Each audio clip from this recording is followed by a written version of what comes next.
Let's do English.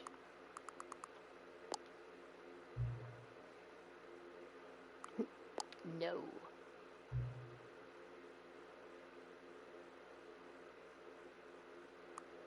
Why would I want to do that?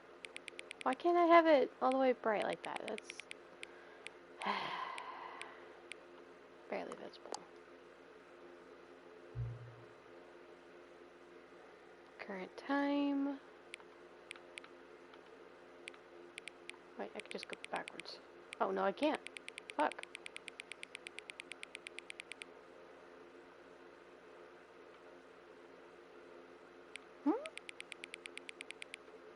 Oh my lord.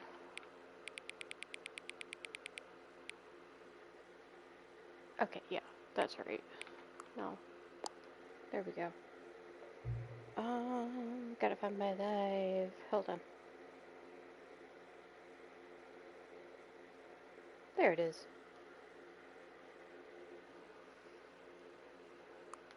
Okay. Got that going.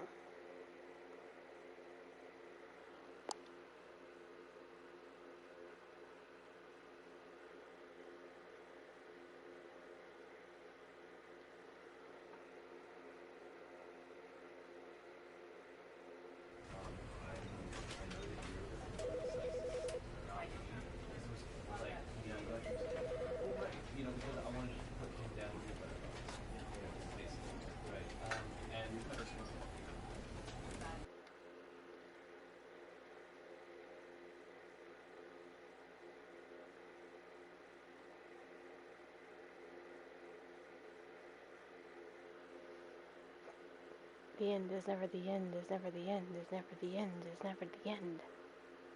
I really hope that's not the truth.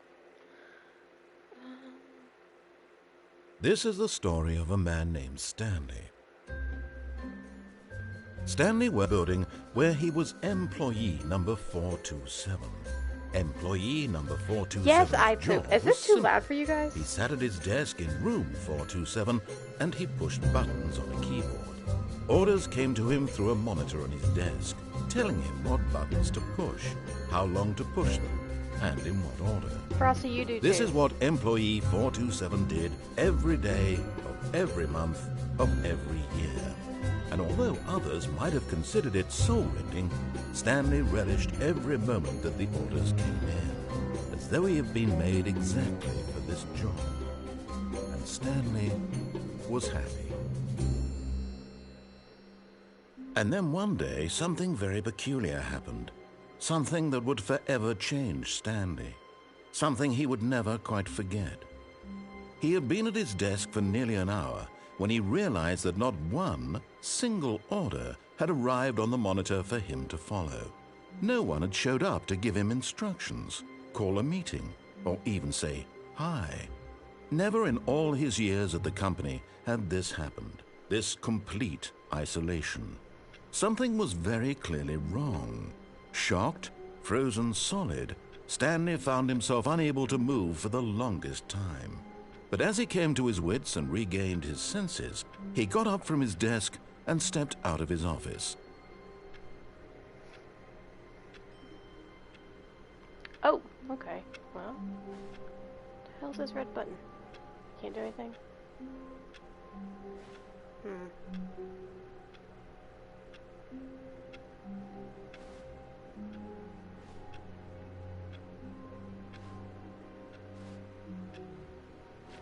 This is trippy. All of his co-workers were gone. What could it mean? Stanley decided to go to the meeting room. Perhaps he had simply missed a memo. No matter how hard Stanley looked, he couldn't find a trace of his co-workers. Wait, what does that say? Can I, like, kneel down? Anything? Jump? No? Okay.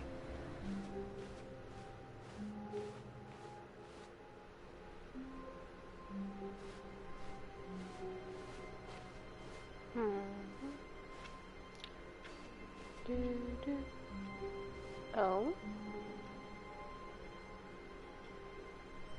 Surname access. Can't read any rest.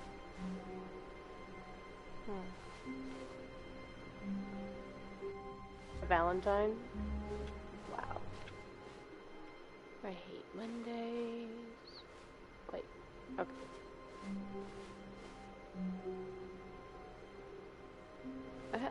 Looks like the meeting room. I guess I go... When Stanley came to a set of 2 open doors, he entered the door on his left. Oh, you're gonna tell me what to do.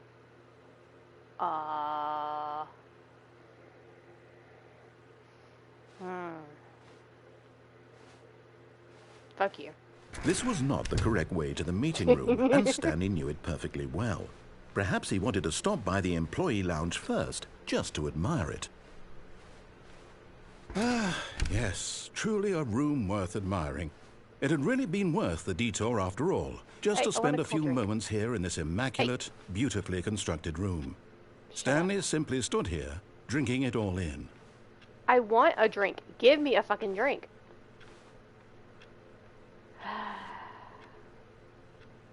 Yes, really, really worth it being here in the room.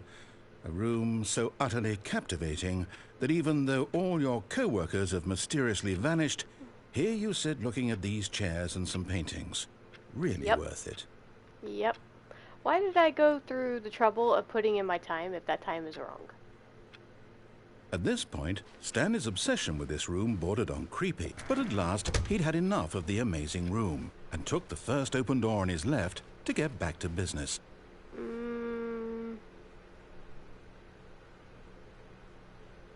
But other room. Stanley was so bad at following directions, it's incredible he wasn't fired years ago. This is why I only have to type in one letter.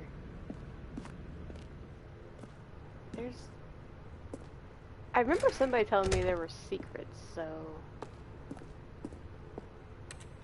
Can't jump.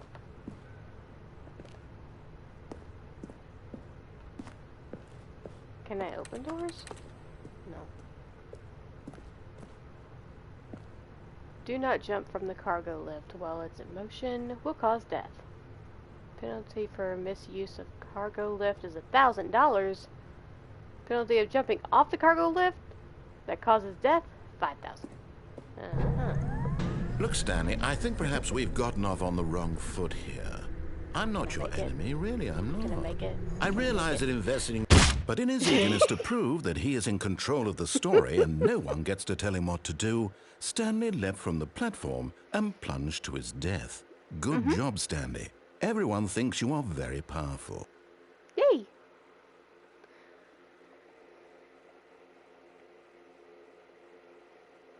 You know what? I thought I could make it.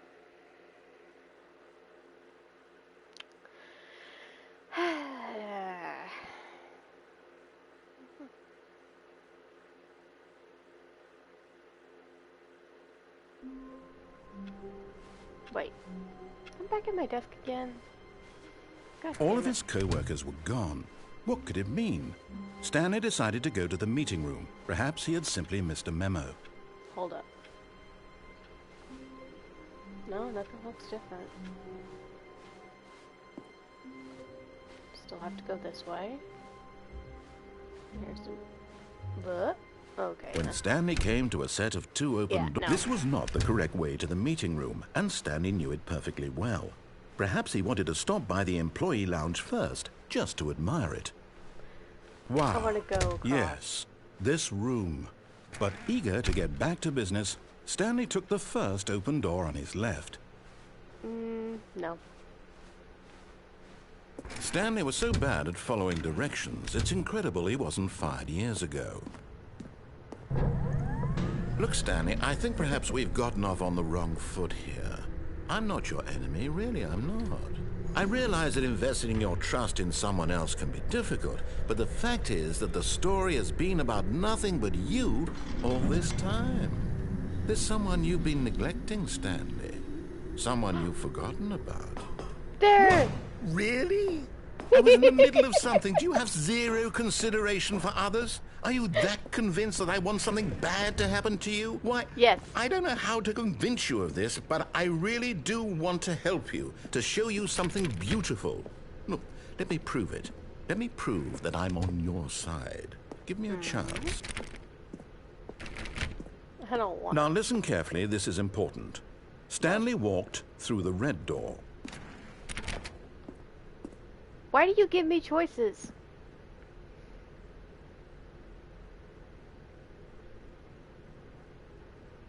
Blue. Aha, perhaps you misunderstood. Stanley walked through the red door. Blue. I still don't think we're communicating properly. Duh. Stanley walked through the red door. Blue. All right, fine, go ahead, Stanley. You want to know so badly what's out there? You want to find out what lies at the end of this road you've chosen? Well, don't let me stop you. You see? There's nothing here. I haven't even finished building this section of the map, because you were never supposed to be here in the first place. Broken rooms, exposed developer textures. Is this what you had wanted? Was it worth ruining the entire story I had written out specifically for you? Do you not think I put a lot of time into that? Because I did. And in the end, it was all for nothing, because this is what you wanted to see. Help me here, Stanley. Help elucidate these strange and unknowable desires of yours. What would have made this game better? What did you want to see? Vehicles? Skill trees? Work with me. You've given me absolutely nothing so far.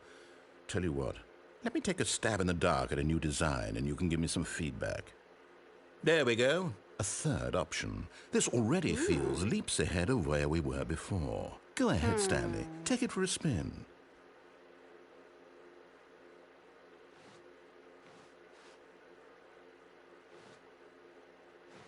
Yeah, sure, why not? Okay, I'm going to stop you there. Now, tell me about your experience with this new version. Would you say that the game benefited from allowing you more choices? Feel free to be honest. I'm looking for some real critical feedback here. A 1? I mean, I can understand if you had reservations, you saw ways the game could be improved to more fully express itself mechanically and artistically, but a 1? That's not even helpful. What am I supposed to do with that? But I guess it isn't my place to judge. Here, based on the data from your previous playthrough, I've compiled a new version. What And to be previous perfectly playthrough? Candid, I think I've knocked it out of the park with this one. Let's I've take never a played look. this.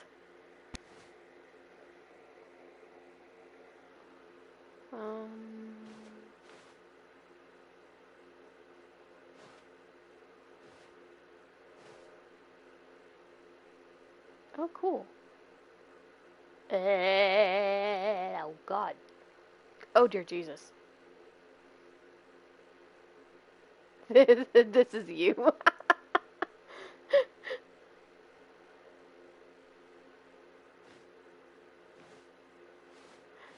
Okay, alright, so I'm supposed to go through here again?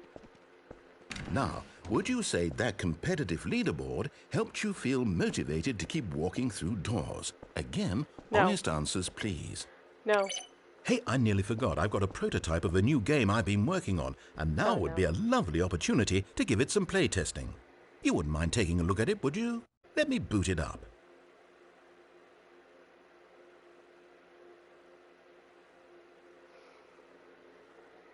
In this game, the baby crawls left towards danger. You click the button to move him back to the right, and if he reaches the fire, you fail. It's a very meaningful game, all about the desperation and tedium of endlessly confronting the demands of family life.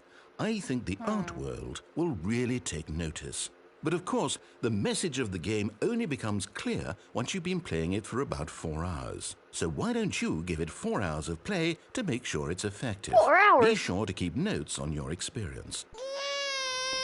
Well, let's let the baby die first. You heartless bastard. Did you do it because you hate babies or purely to spite me? Because if Spite it's you. the latter, well, I don't know what to do. I'm completely out of ideas. I can't think of a single thing that might improve the experience for me. I'm not even going to try. I'm out. I'm done. It's over. Thank you for playing. Your input was extremely valuable. Oh, hey, since my game was so awful, why don't we play someone else's game, just to ease the pain? Let's see. What do we have here? Why is it so dark? Yes, this seems like it'll work. Let's give it a shot.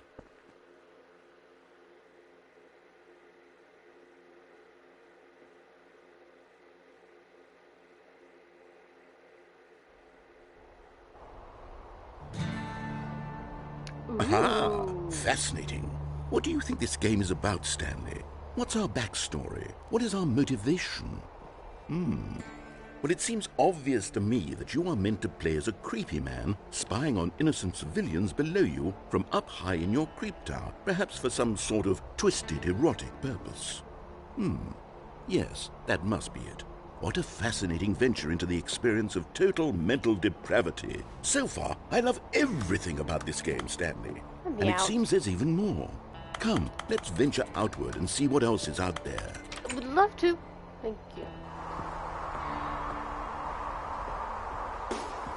Ooh.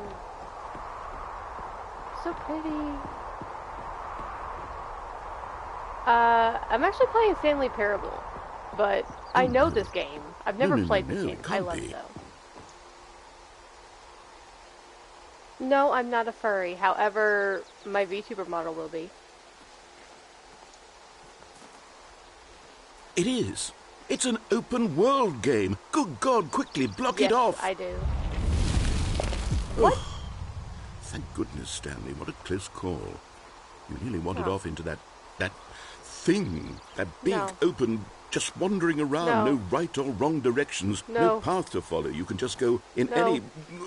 You bastard. Oh, thank heavens we avoided Can I go through here? We're out of the woods now, Stanley. Okay, I'm going to get us out of here. Let's find another game. No, preferably let's not. something I like with this walls. game. Something with nice, big, insurmountable walls. But I like this game. Okay, I think this will be just the thing.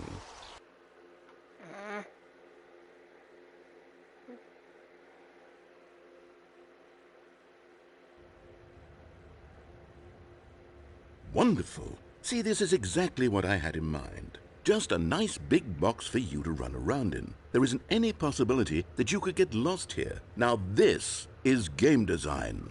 Stanley, if you manage to get lost in this game, I will be phenomenally impressed.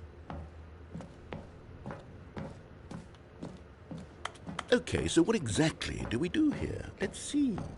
There are lots of cars here in the back, but obviously there's no racetrack.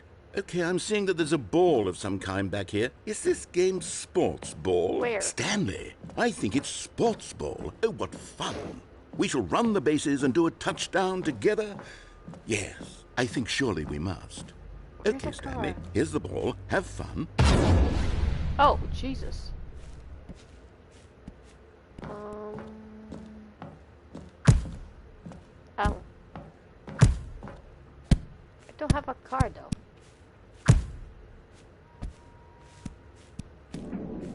I hear her horn. Are you doing it? Is it better than my... Hold on. What are you doing? I didn't know that was there.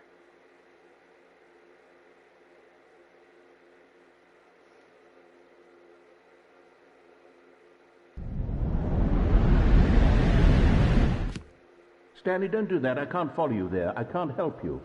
How will you write a story without me? You can't do it. You know that. Stanley, come back. I will break everything. Oh, I fell.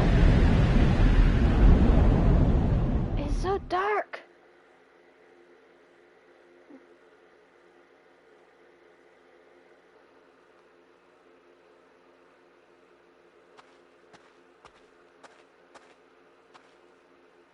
Why does this feel wrong?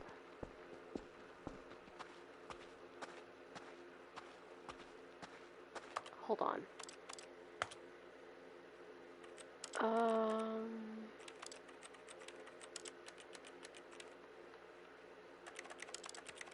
You're kidding. Yeah, field of view.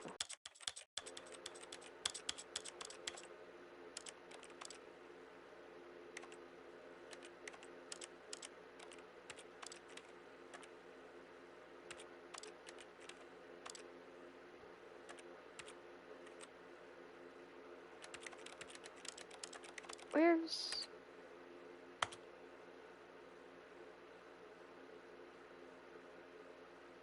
Oh, I can crouch. Okay. But that's not what I was looking for.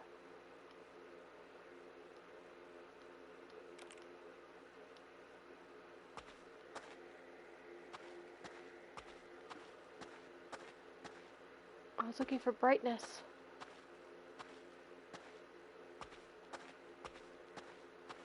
I can't see.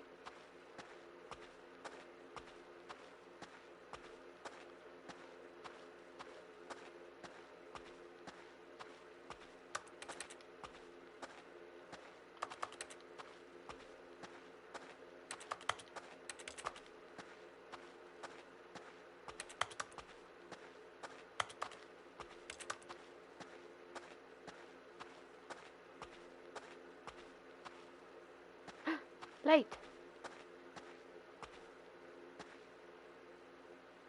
Sweet setup.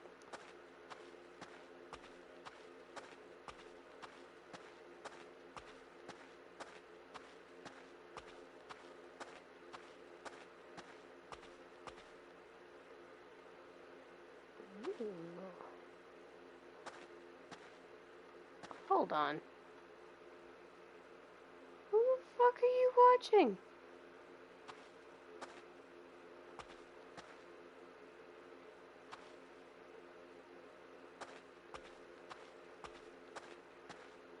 Alright, so light meant nothing.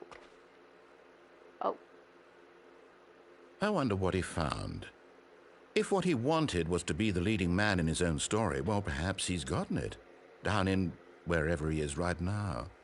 I wonder if he's happy with his choice, and if he's learned the heavy cost that comes with it. He'll understand soon what I was trying to tell him. He needs me. Someone who will wrap everything up at the end, to make sense out of the chaos and the fear and the confusion. That's who I am. That is what I mean to this world. Oh, yes. Yes, I'll be back. There's no other way. Once this ends, after it all comes to a close, then I'll be back. The end will be here soon. Very soon. I can wait.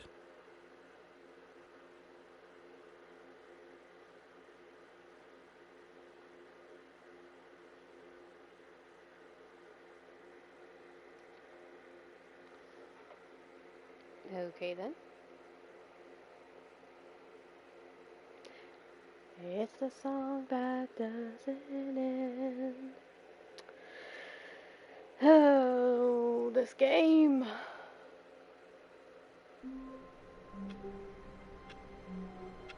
Oh, we're doing this again. Okay. All of his co-workers were gone. I was about What to say, did it you're not going mean? to talk? Stanley decided to go to the meeting room. Perhaps he had simply missed a memo. I will be nice this time. I will be nice. When Stanley came to a set of 2 open doors, he entered the door on his left. I will be nice and I will do what I'm told. But I have questions.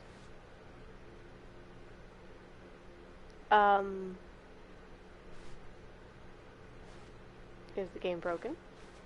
Yet there was not a single person here either. Okay. Feeling a wave of disbelief, Stanley decided to go up to his boss's office, hoping he might find an answer there. Who the fuck? Is it automatic?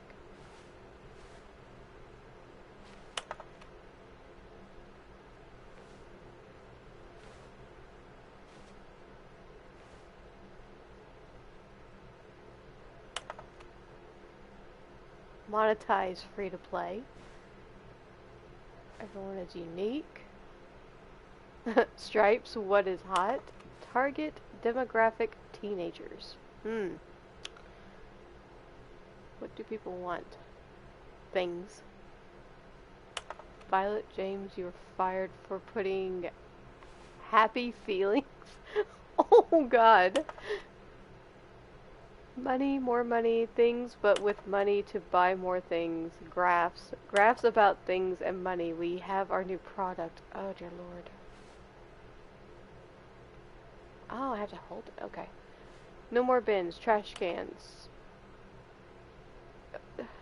20 remaining of the ideal. Oh, okay. So basically just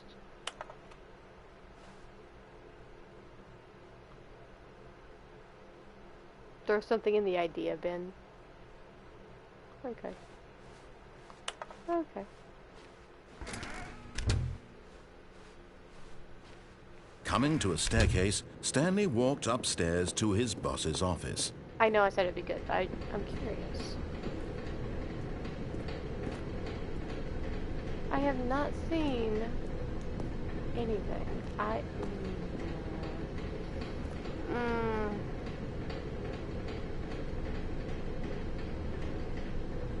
Yeah, no. I'm a bitch. But Stanley just couldn't do it.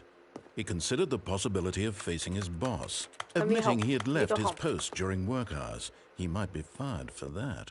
And in such a competitive economy, why had he taken that risk? All because he believed everyone had vanished? His boss would think he was crazy. And then something occurred to Stanley. Crazy. Maybe, he thought to himself, maybe I am crazy. Yes. All of my co-workers blinking mysteriously out of existence in a single moment for no reason at all.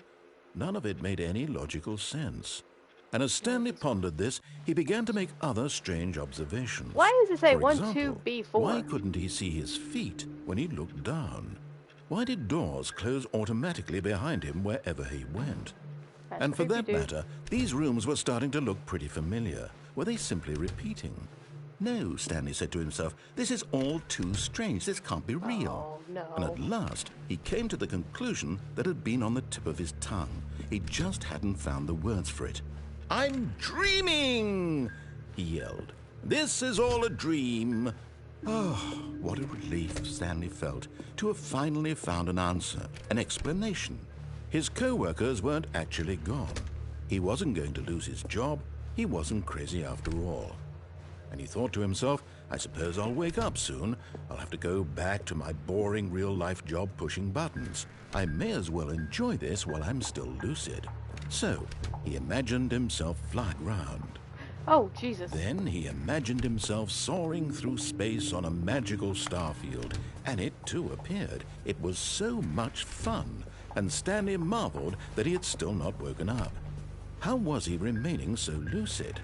And then perhaps the strangest question of them all entered Stanley's head. One he was amazed he hadn't asked himself sooner.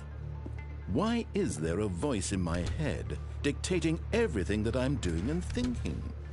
Now the voice was describing itself being considered by Stanley, who found it particularly strange. I'm dreaming about a voice describing me, thinking about how it's describing my thoughts, he thought.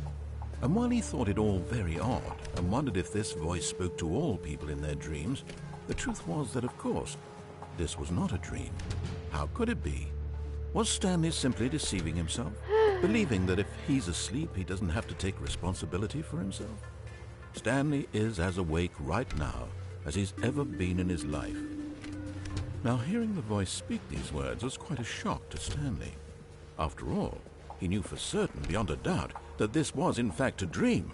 Did the voice not see him float and make the magical stars just a moment ago? How else would the voice explain all that? This voice was a part of himself too. Surely, if he could just...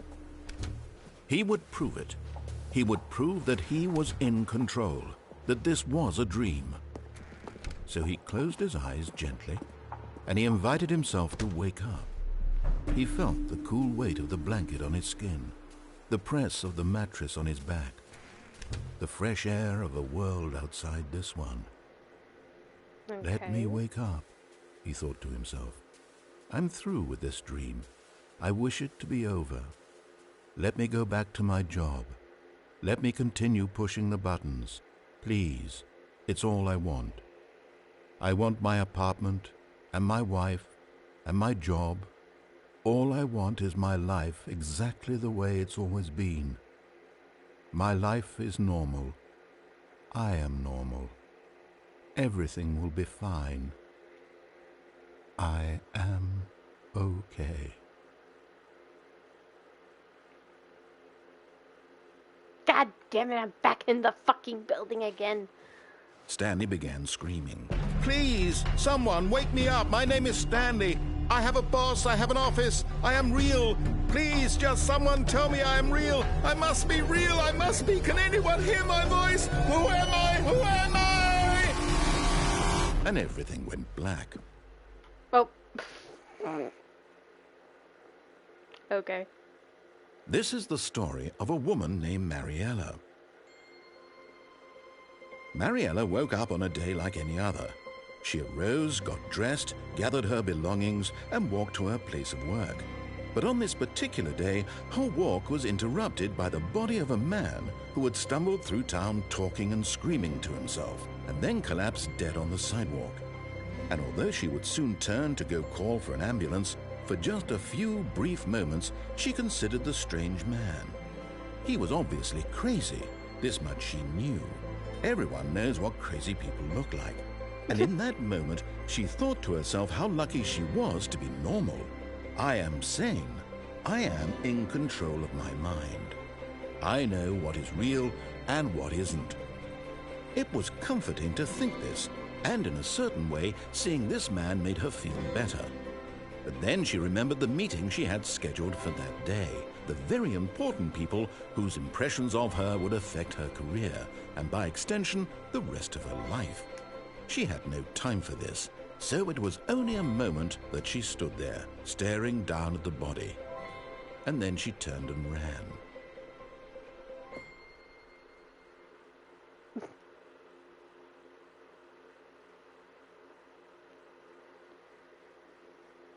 It turns out I was dead all along.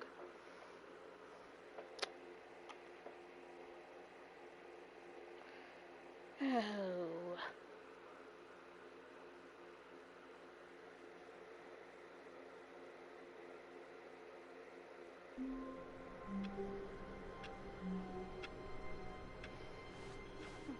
All of his co-workers were gone. What could it mean? Stanley decided to go to the meeting room. Perhaps he had simply missed a memo. Fine.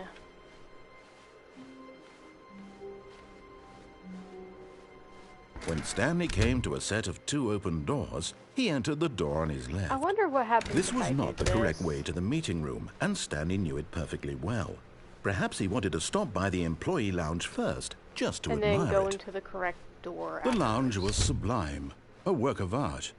But eager to get back to business, Stanley Yeah, took the this one. first open door on his left. And so he detoured through the maintenance section, walked straight ahead to the opposite door, hold and up. got back on track.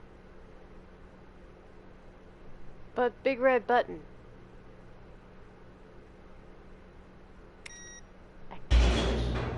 Hee.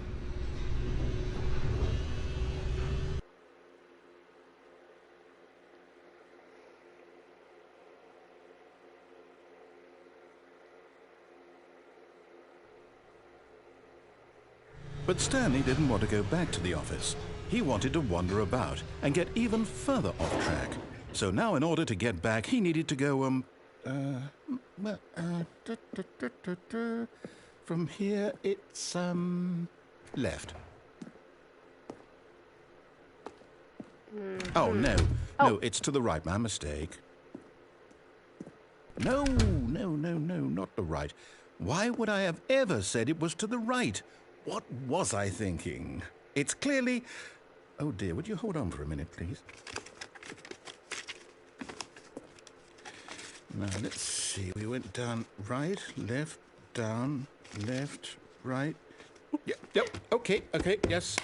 I've got it now. This story is absolutely, definitely this way. Oh.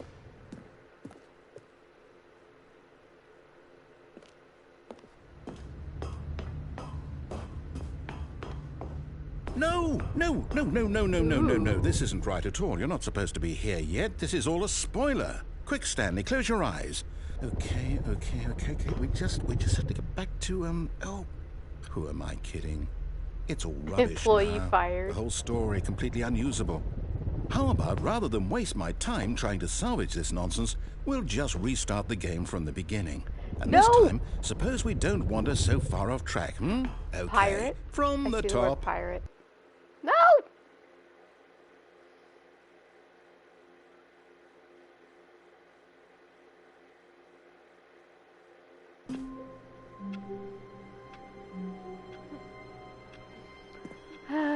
All of his co-workers Shut were gone. up. What could it mean? Stanley decided to go to the meeting room. Perhaps he had simply missed a memo.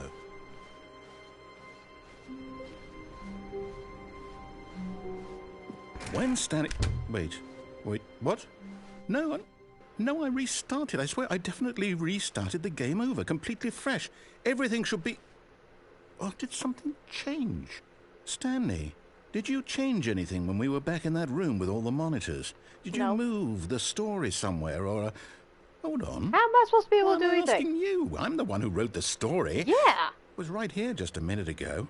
I know for sure that it's here somewhere. Okay, then. It's an adventure.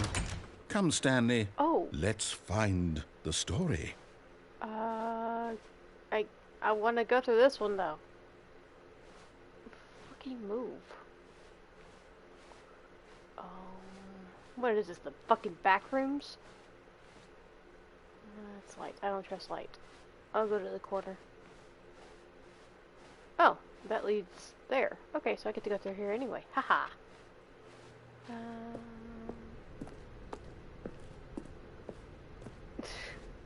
Back in the fucking I'll building say it. again. This is the worst adventure I've ever been on. I can promise you there definitely was a story here before. Do we need to restart the game again? Well, I find it unlikely that we'll ever progress by starting over and over again, but it's got to be better than this. Okay, let's give it a shot. Why not? Oh, just okay.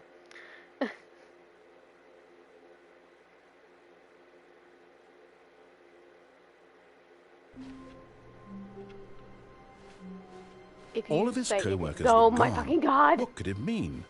Stanley decided to go to the meeting room. Perhaps he Dude. had simply missed a memo. I see no doors. Okay, yep, it's worse. I might be remembering this wrong. It's possible the story is back where we just came from. Why don't we go back the other direction and see if we missed anything?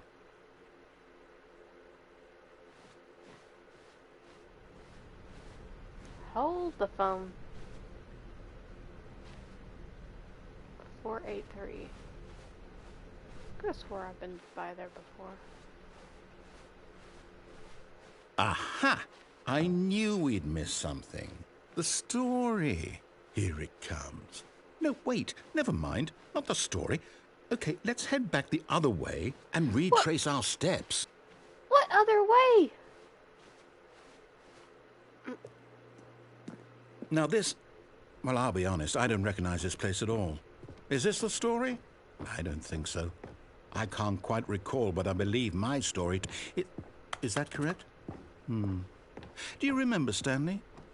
Well, do you know what? Since I've completely forgotten what we were supposed to be doing, how about this?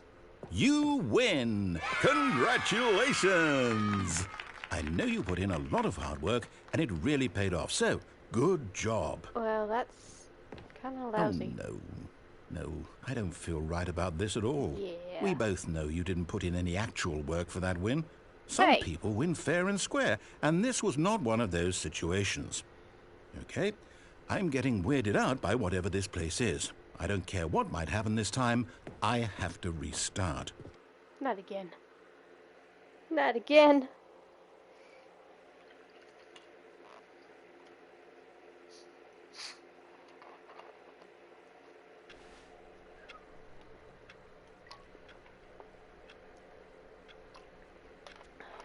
Well, that's new.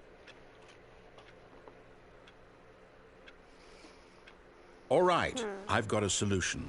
This time, to make sure we don't get lost, I've employed the help of the Stanley Parable Adventure Line. Just follow the line. How simple is that? Until you give me You see? options. The line knows where the story is. It's over in this direction. Onward, Stanley, to destiny. Though, here's a thought. Wouldn't wherever we end up be our destination, even if there's no story there? Or to put it another way, is the story of no destination still a story? Simply by the act of moving Secrets. forward, are we implying a journey such that a destination is inevitably conjured Oh, into son of a being bitch. via the very manifestation of the nature of life itself? Okay, Stanley, I need to follow this train of thought for a minute. Just stick with me. Now, we can both agree that the nature of existence is in fact a byproduct of one's subjective experience of that existence, right? Okay. Now, if my experience of your existence rests inside of your subjective experience of this office, is this office, in fact, the skeleton of my own relative experiential mental subjective construct? Whoa. Hang on. That got a bit weird back there. Well, I'd like to apologize. We should Not take a sure picture where I of was this. going with all that. You know what? Make it I Riddle's think what we need profile right picture. now is a bit of music to lighten the mood. No.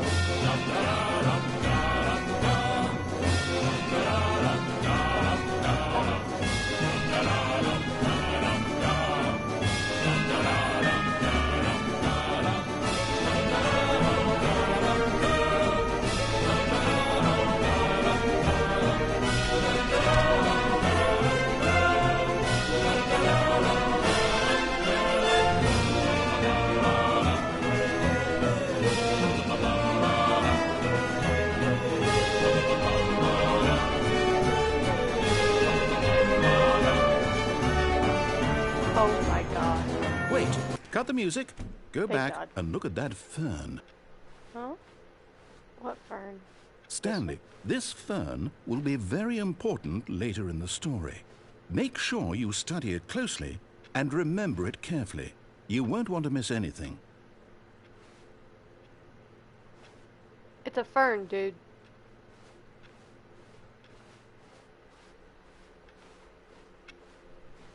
Wait, what? We're back at the office? No. Line, you do know we're looking for the Stanley Parable, right? The story? Is any of this ringing a bell? Oh, no, not again. Line, how could you have done this to us? And after we trusted you, fire? after everything we've been through, you... Oh, I Anything can't else? take this anymore. To hell with it. Restart. Oh no, I saw something else. I couldn't tell what it was.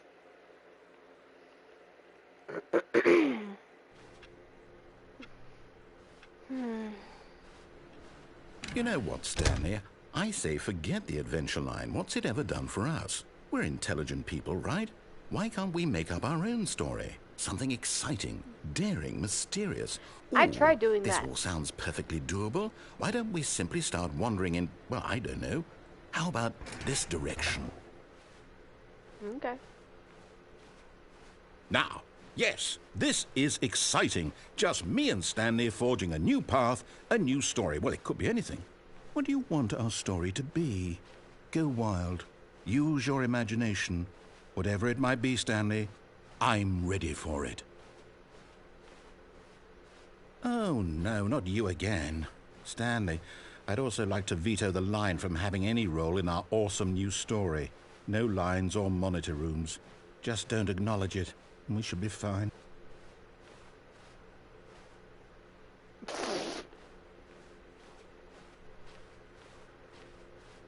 Ah, a choice. We get to make a decision. From here, the story is in our control. How important we mustn't squander the opportunity. In fact, I believe I need a minute to think here. Just walk in circles for a minute. Okay. Okay, so I know that each door has to lead somewhere, which means that somewhere, the place where we're trying to go, there must be a reverse door that leads here. Means that our destination corresponds with the counter-inverted reverse door's origin. So starting from the right, let us ask, will taking the right door lead us to where we're going?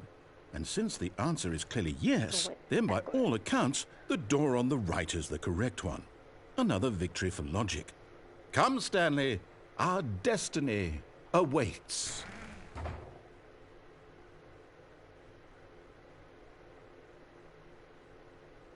What if I wanted to go into one on the left?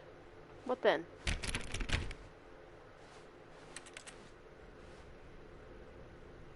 Never mind. Oh, hold up, what's this? The confusion ending. You're telling me that's what this is? It's all one giant ending? And we're supposed to restart the game, what, eight times? That's really how all this goes? It's all determined? So now, according to the schedule, I restart again. Then what? Am I just supposed to forget? Well, what if I don't want to forget? My mind goes blank simply because it's written here on this thing, wall. Well, who consulted me? Why don't I get to decide? Why don't I get a say in all of this? Is it really? No, it can't be. I don't want it to be. I don't want the game to keep restarting. I don't want to forget what's going on. I don't want to be trapped like this. I won't restart the game. I won't do it. I won't do it. I won't do it. And the timer stopped? Does that mean, did we do it? Did we break the cycle? That's about right. Whatever I've been it is playing that for made this 20 schedule. minutes. How would we even know? Will someone come for us? It's Will kinda something weird. happen? So, okay. I guess now we just wait. You know, I suppose in some way that this is a kind of story. Wouldn't you agree? I'm not quite sure if we're in the destination or the journey, though they're always saying that life is about the journey and not the destination. So I hope that's where we are right now. We'll find out, won't we? Eventually. Well, in the meantime, if you... Well, what did I do?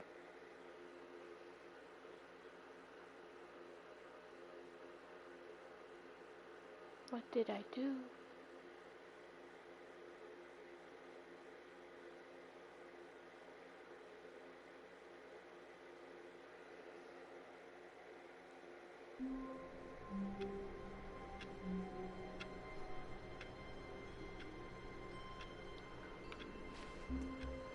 The meeting room. Yes, that's where everyone would be. Stanley just needed to get to the meeting room, and from then on, he would never be alone ever again. When Stanley came to a set of 2 open doors, he entered the door on his left.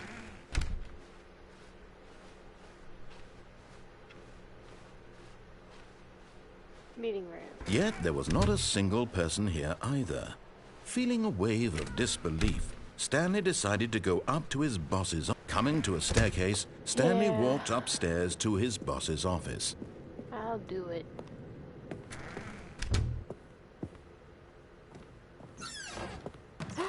I can go in here.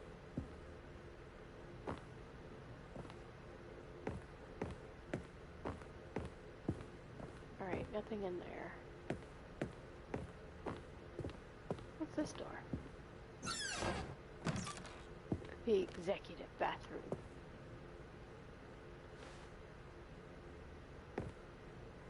I got the feeling money's or stealing, but not yours, of course. Say that's a lovely purse. That's a little odd. Huh. Nice bathroom, though.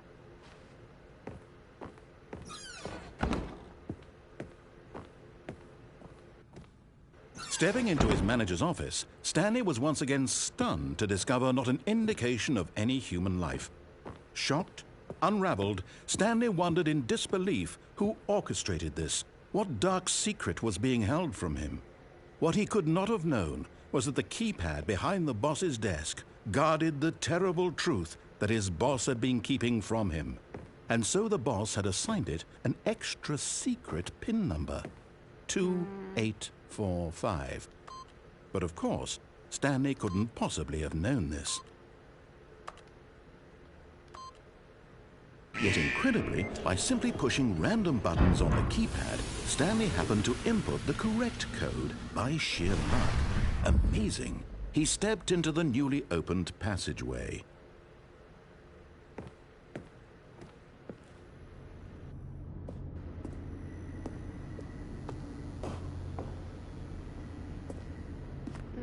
Button? That's the only way? Yeah, looks like it. Button!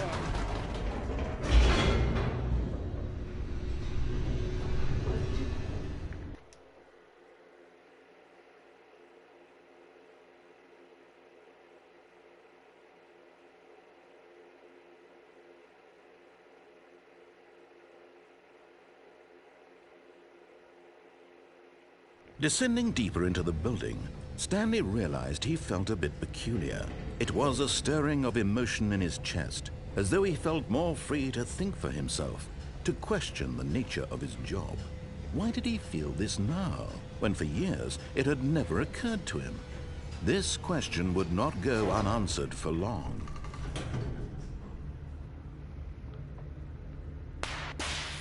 Oh, what the fuck? Stanley walked straight ahead through the large door that read Mind Control Facility.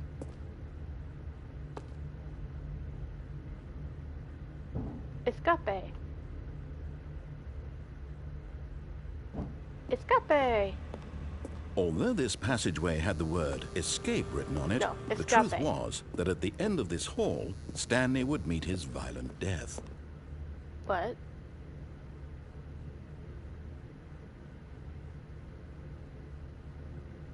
Whatever. The door behind him was not shut. Stanley still had every opportunity to turn around and get back on track. Nah. At this point, Stanley was making a conscious, concerted effort to walk forward and willingly confront his death. I crave death. I crave death. Hee hee. Whee!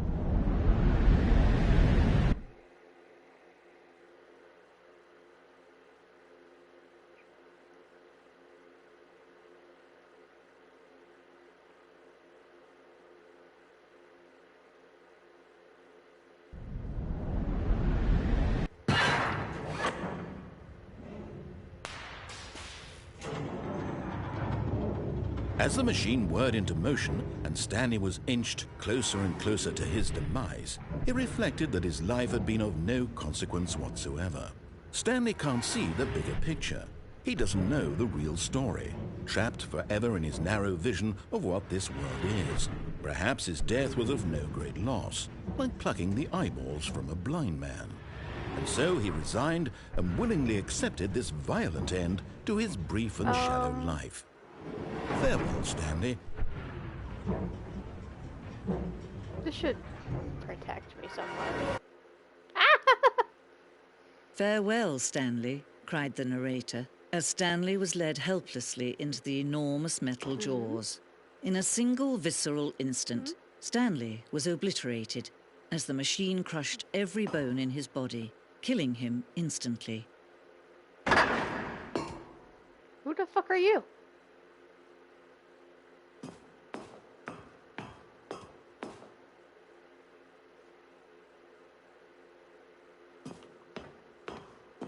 Okay, so I can't go that way. This is broken? No. And yet it would be just a few minutes before Stanley would restart the game, back in his office, as alive as ever. What exactly did the narrator think he was going to accomplish? When every path you can walk has been created for you long in advance, death becomes meaningless, making life the same. Do you see now? Do you see that Stanley was already dead from the moment he hit start?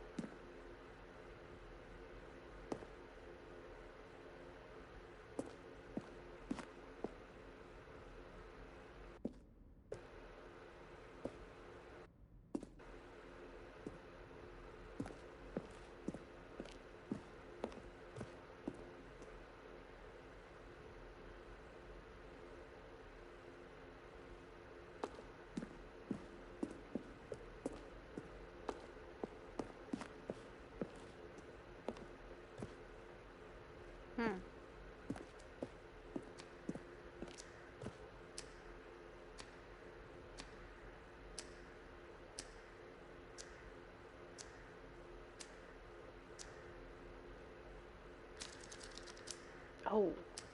Well, okay, that's a little creepy.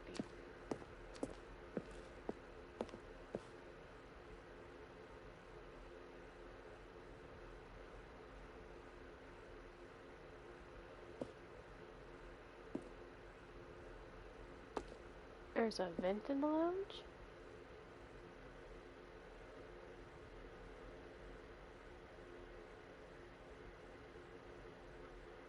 Huh.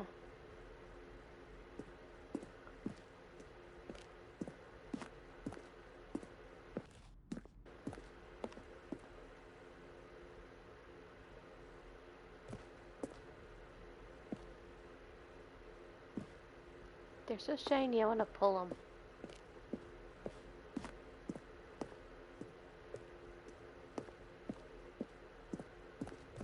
them. Oh, look at these two. How they wish to destroy one another. How they wish to control one another. How they both wish to be free. Can you see? Can you see how much they need one another? No, perhaps not. Sometimes these things cannot be seen. But listen to me. You can still save these two. You can stop the program before they both fail. Turn off your PlayStation. There's no other way to beat this game. As long as you move forward, you'll be walking someone else's path. Stop now and it'll be your only true choice. Whatever you do, choose it. Don't let time choose for you. Don't let... Ooh.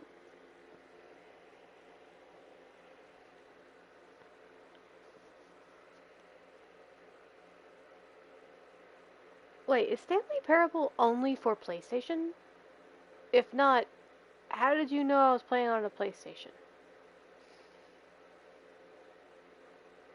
That's kind of creepy, actually.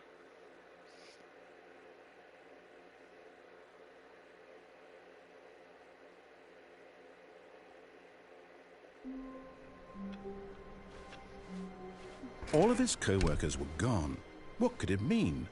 Stanley decided to go to the meeting room. Perhaps he had simply missed a memo.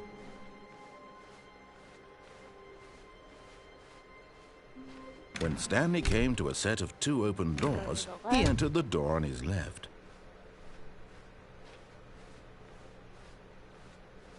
Yet there was not a single person here either.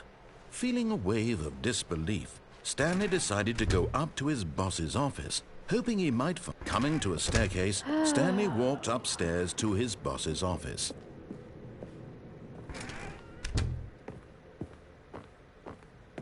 Stepping into his manager's office, Stanley was once again stunned to discover not an indication of any human life. What could it mean? Stanley wondered aloud to nobody. He began wildly tearing through. Stanley was in such a rush to get through the story as quickly as possible, he didn't even have a single minute to just let the narrator talk. No. That kind of anxiety isn't healthy, so he relaxed for a few moments with some calming New Age music.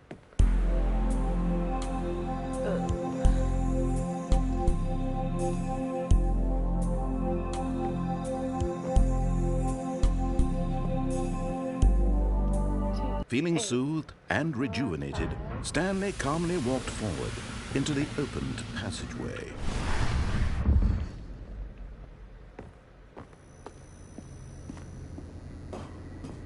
So, you're telling me there's another way? No. There's not, so I need to go here.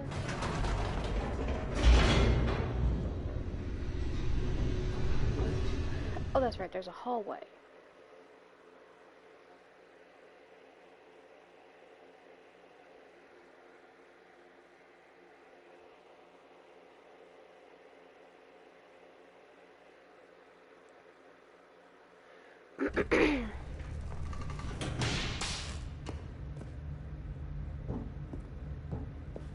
Stanley walked straight ahead through the large door that read Mind Control Facility. Yeah, I'll do it.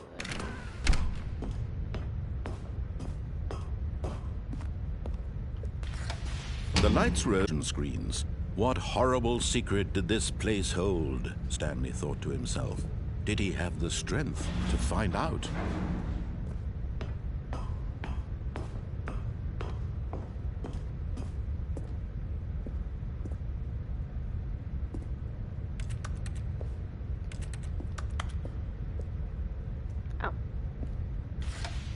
Now the monitors jumped to life, their true nature revealed. Over there. Each bore the number of an employee in the building, Stanley's co-workers.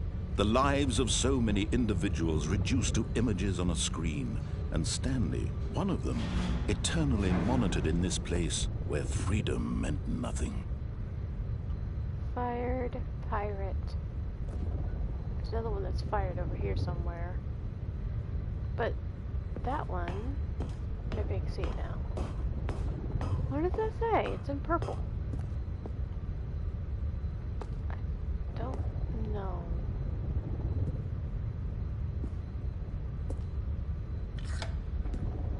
This mind control facility, it was too horrible to believe. It couldn't be true. Had Stanley really been under someone's control all this time? Was this the only reason he was happy with his boring job? That his emotions had been manipulated to accept it blindly?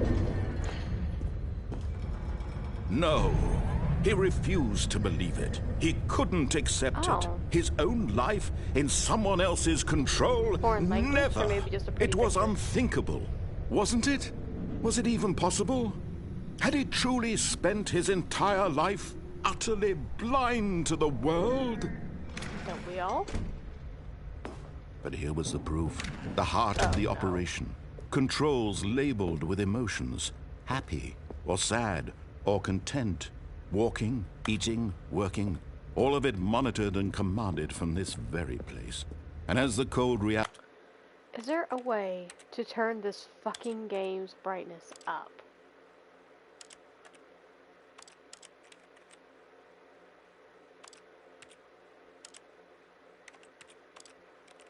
Like, I need to turn off or turn up the brightness. It said I could later on. I don't see it.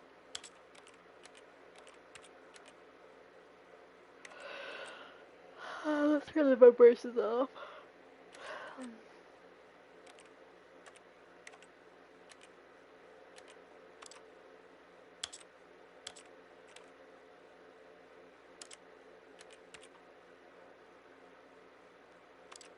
reality of his past began to sink in.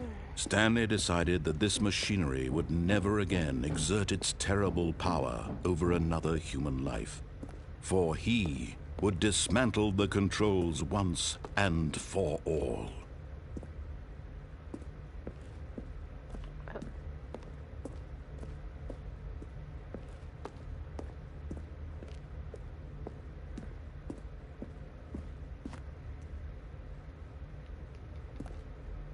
Well, where am I supposed to do that? There's a 2. Okay. 1. 2. Where's 3?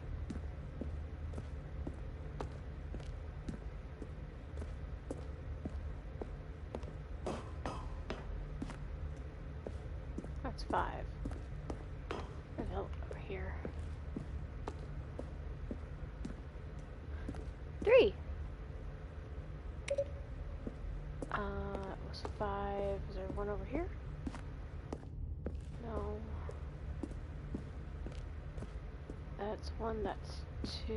So maybe somewhere here in the middle?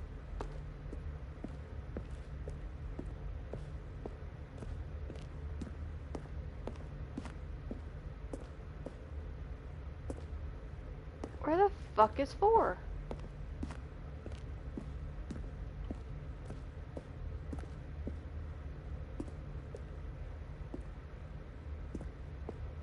One, 2, 3. There's 4 up there. Like, again, how the hell was I supposed to see that?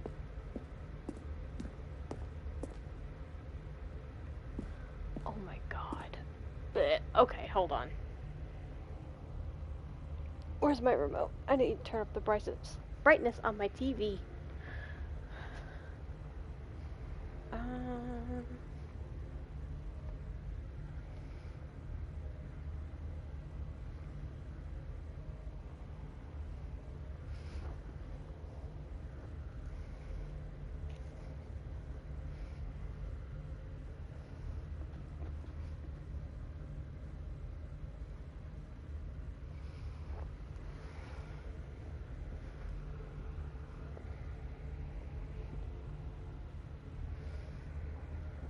Okay, no idea where that is.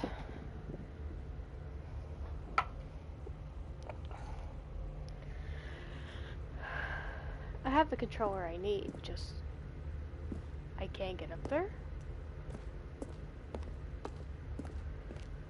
But that's what I need, isn't it?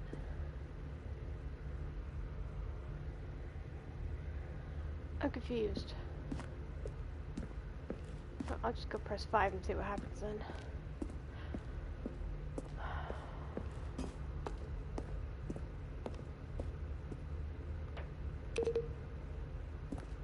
Not a damn thing. Oh, it's just to come in here. Well, I feel stupid. And when at last he found the source of the room's power, he...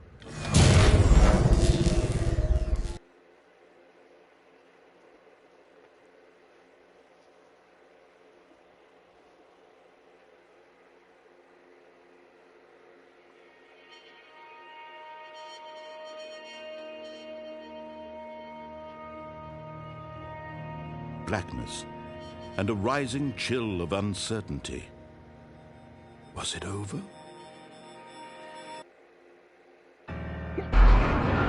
Yes! He had won! He had defeated the machine, unshackled himself from someone else's command. Freedom was mere moments away.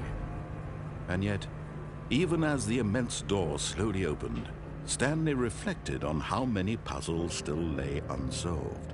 Where had his co-workers gone? How had he been freed from the machine's grasp? What other mysteries did this strange building hold? But as sunlight streamed into the chamber, he realized none of this mattered to him, for it was not knowledge or even power that he had been seeking, but happiness. Perhaps his goal had not been to understand, but to let go. No longer would anyone tell him where to go, what to do, or how to feel. Whatever life he lives, it will be his. And that was all he needed to know. It was perhaps the only thing worth knowing. Stanley stepped through the open door.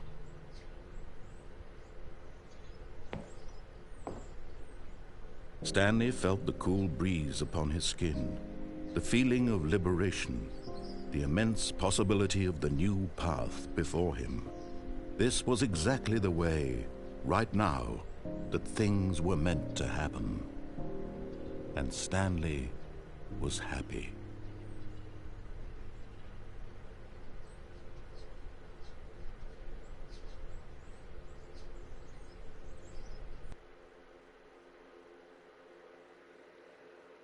Ooh, trophy. Beat the game. Wait, that was the ending? Get your first trophy. I don't know how to get other trophies, though. I don't know why my trophies don't show up and they just show up like a big black box. It's irritating.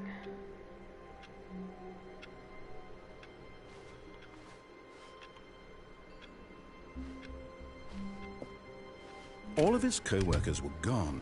What could it mean? Stanley decided to go to the meeting room. Perhaps he had simply missed a memo.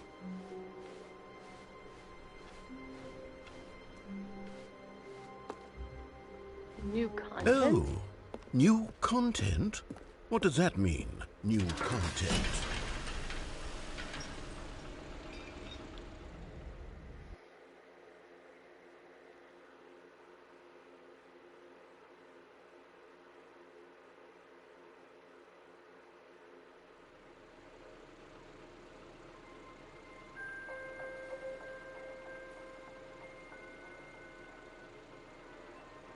Hello, and thank you for playing The Stanley Parable Ultra Deluxe.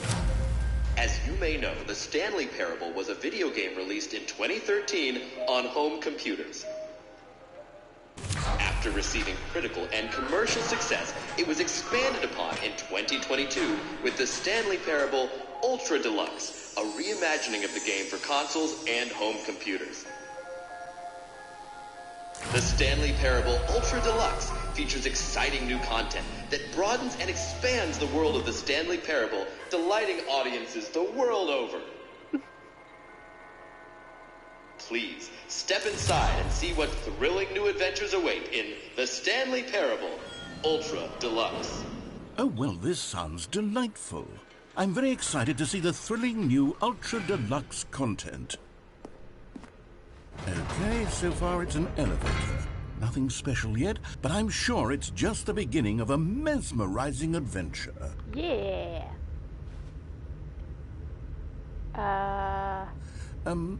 Is it broken? What's going on here? Should we be moving somewhere or... Oh, there we go. All right, finally, at long last, it's on to the new content. I've never been more ready. Let's do it.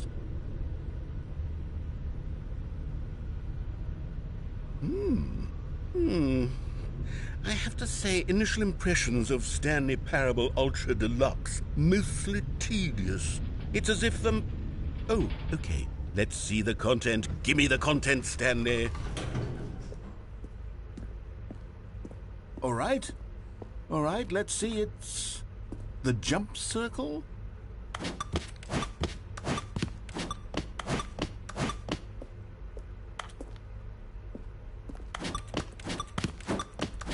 I had to see if I could jump outside the circle.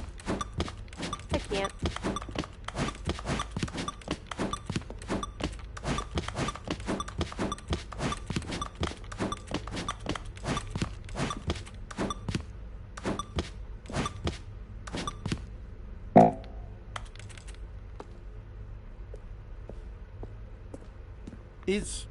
Is that it?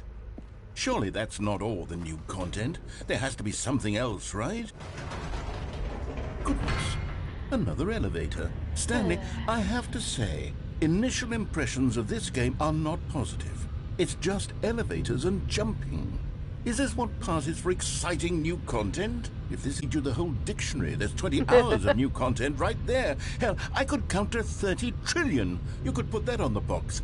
The Stanley Parable Ultra Deluxe, now with over 1,000 hours of new content. And oh, wait, there's more. Very good. Yes, I knew there had to be something else. Let's see it. I'm ready for whatever it is. That's it? Oh, you've got to be kidding me. You see, Stanley? This is what happens when greedy video game developers with no respect for their fan base rush a cheap expansion to market for no reason other than to make an easy dollar. And don't get me started on the level of craftsmanship that's gone into it. In fact, I'm looking right now at the game's trophies, and it's hard to believe one of them actually says, "Test trophy, please ignore." What quality assurance department signed off on this? I'm infuriated and I'm offended, and I intend to find these people on Twitter and hold them personally accountable. It's my fault, Stanley. I built up too much anticipation around the new content, I'm afraid. It could never have lived up to such expectations. If you're still with me, why don't we just reset the game, and we'll try to get back to what the Stanley Parable is really about. No frills, no gimmicks, just you and me having a great time together like always. What do you say, friend? I don't have a say. You're gonna do it anyway. Yep. Thought so.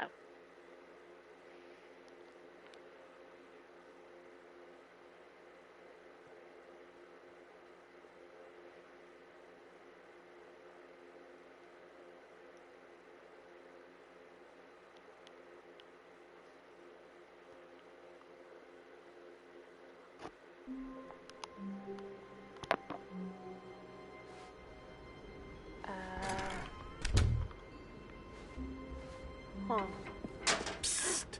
Stanley! Come over here! In the vent! I want to show you something! But there's stuff here. Oh no, never mind. It's just that shit again.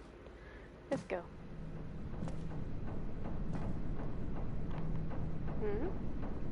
I should be able to stand up right here. Coffee nut.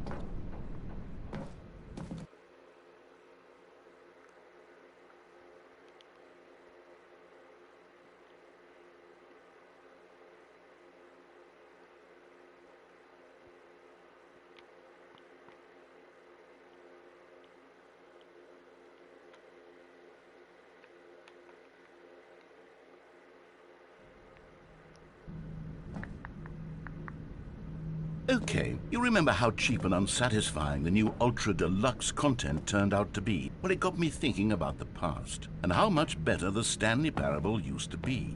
So I made something special and tucked it away here where the game's developers won't find it.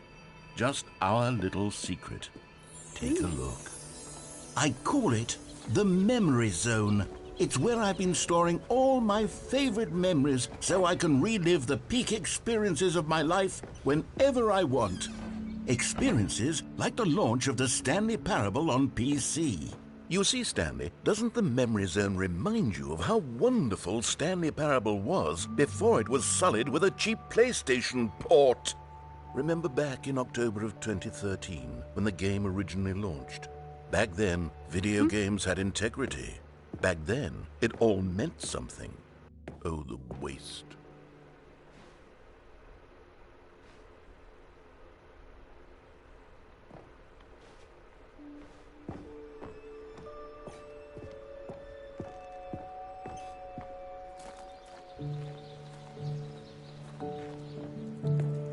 And over here is where I keep reviews of the Stanley Parable. Like this stunning triumph of games journalism, 10 out of 10 from Destructoid.com. James Stephanie Sterling writes, and I quote, "Where so many games that aspire to be more than games end up less than any form of art, Stanley Parable strives and then succeeds to be every game ever created." Did you hear that, Stanley? Every game ever created. That's how grand and all-encompassing the original Stanley Parable was. It was literally every game ever created. It was Skyrim, it was Persona 3, it was all of them, and now it's nothing. It's no games at all. It isn't even the Stanley Parable anymore. It's just a husk now, a lifeless husk with an hour of new elevator content.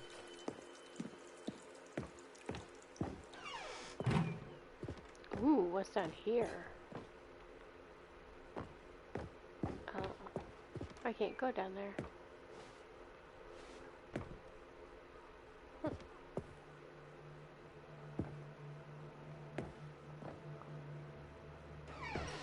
Here's another moving passage, this time from GameSpot.com.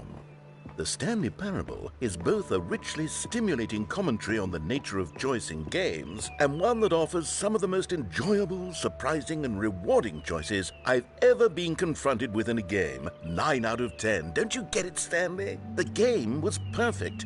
It didn't need anything else. It didn't need new content. All they had to do was transport it in pristine condition along to the PlayStation. Boom, done. And they couldn't even do that. Couldn't resist the urge to go meddling with a beloved franchise.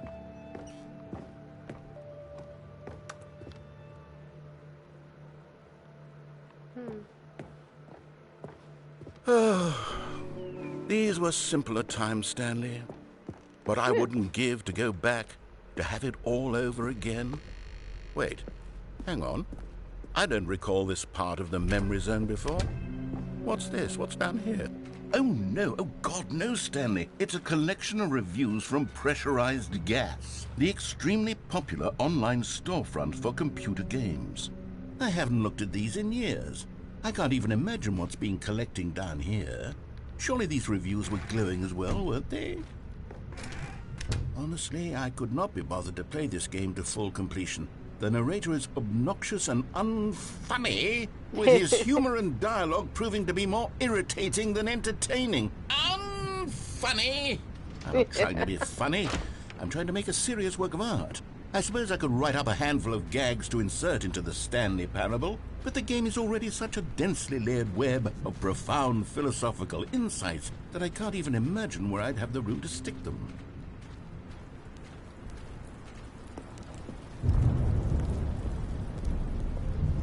Okay, let's see what this one says.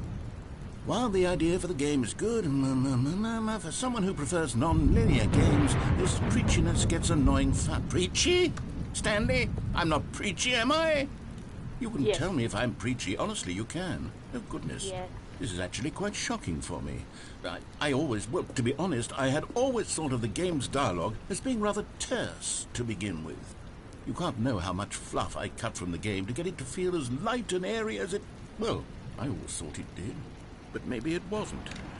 Oh dear. What an awful memory to have to hold on to. These black marks on my otherwise unimpeachable track record. I feel like a failure. like I let these people down. Perhaps the Stanley Parable isn't quite as sterling as I always remember. What's this one got to say? You constantly have to stop doing anything so the narrator can catch up with his long-winded explanations of what's happening. I wish there was a skip button. A skip button? Well, yes. Yes, I think we can do that. If I'm truly too preachy, then maybe letting you skip ahead for just a moment, surely it couldn't hurt. Not if it means we can strike these negative reviews from the record. Only positive reviews of the Stanley Parable. That's my motto today, and it's always been my motto. I'd do anything for the customer, Stanley. Yes, a skip button we shall have. Wait. No! And here it is. Go ahead and give it a Oh, you're back, you see? You were only frozen in time for a few minutes, but it was plenty of time for me to deliver a long, rambling monologue full of unnecessary verbal flourish. Well, there, sport. You really did catch me rambling on a bit, didn't you? But that's the power of the button. The minute I start to go off on a thoughtless display of self-absorption, it's right at your fingertips to go poof. Okay, welcome back, Stanley. Now, I should say that the amount of time the button has been skipping through is becoming longer and longer. That last one was, well, I want to say maybe 30, 45 minutes? It's not unendurable by any... Stanley, please don't push the button again. It's been 12 hours. You've just been frozen there. I don't know why the skips are getting longer, but they're really, truly getting longer, and my God, there's no way out of the room. Stanley, the door is gone. It's completely gone. I've looked at it from every angle. I've checked every one of those walls 1,000 times, and there's no door, Stanley. There's Figure it out. Oh, Stanley, you're back. You're back. Oh, my goodness. What I time have is it? someone to talk to again. Stanley, I think it's been a week. Or 2 weeks. I've been sitting here all that time. Just sitting here. Not a single person. Bye. Oh, hello. It's you. You're here again. Welcome. I have had time to think about you and about us and about everything we've been through. I've had so much time. I stopped keeping track after a year. Have you ever sat down in one place and not moved for one entire year? Let me describe it for you. To begin with, there is only regret. There is only the turning wheel of missed opportunities. I felt nothing at all but regret for the longest time.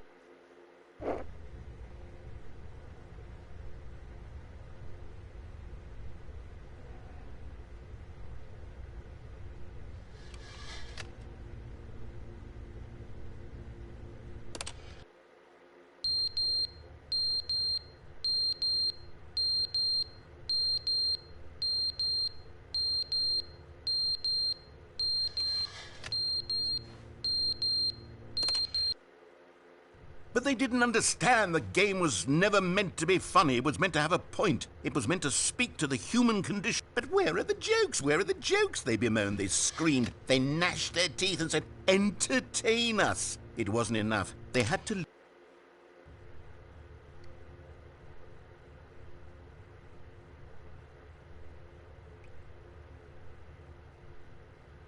Give me the button. The end is never the end, is never the end, is never the end, is never the end, is never the end, is never the end, is never the end, is never the end, is never the end, is never the end. Okay, he's losing his mind.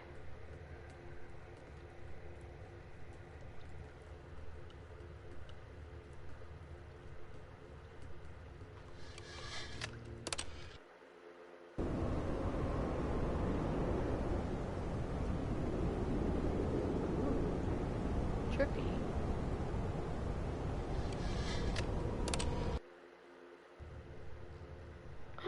There's it outside.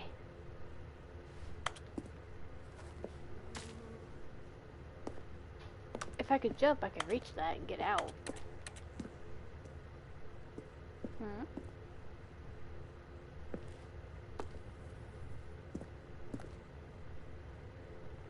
Oh, I can't pick that up. Okay, fine.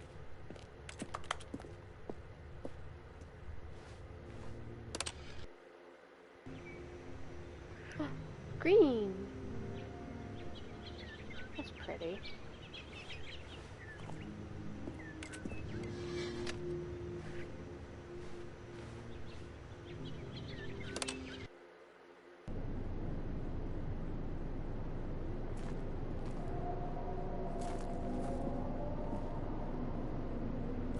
Alright, that's creepy.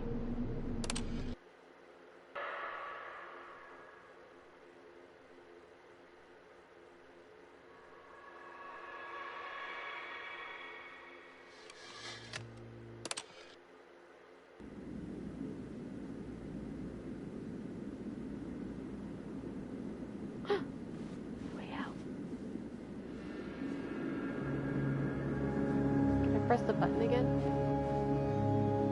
No, don't think so.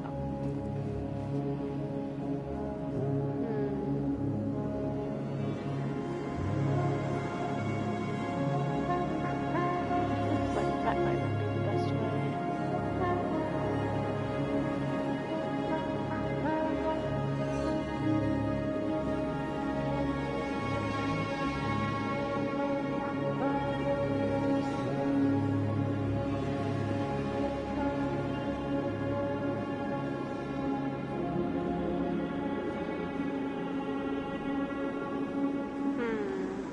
Where the hell are we going?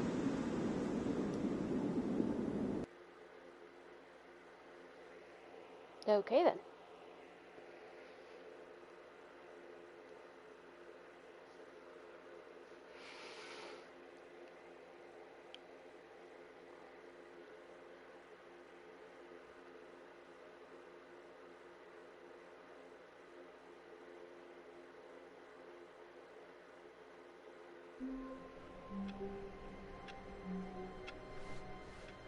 All of his co-workers were gone.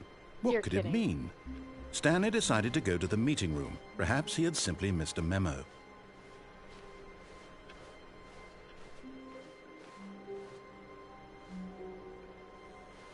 Oh, good. You noticed my sign. Yes, I have something very exciting to show you.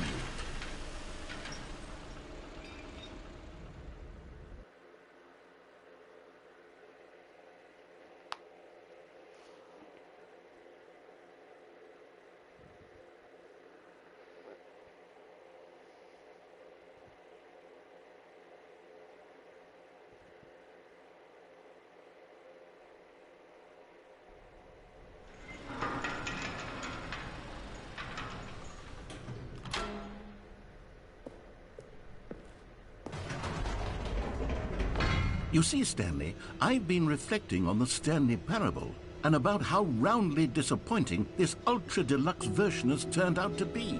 The original Stanley Parable was a landmark, and any new content for it should live up to that legacy. So forget this ultra-deluxe nonsense. I say we take it one step even further. Which is why I'm very proud to announce for the first time ever, the Stanley Parable 2.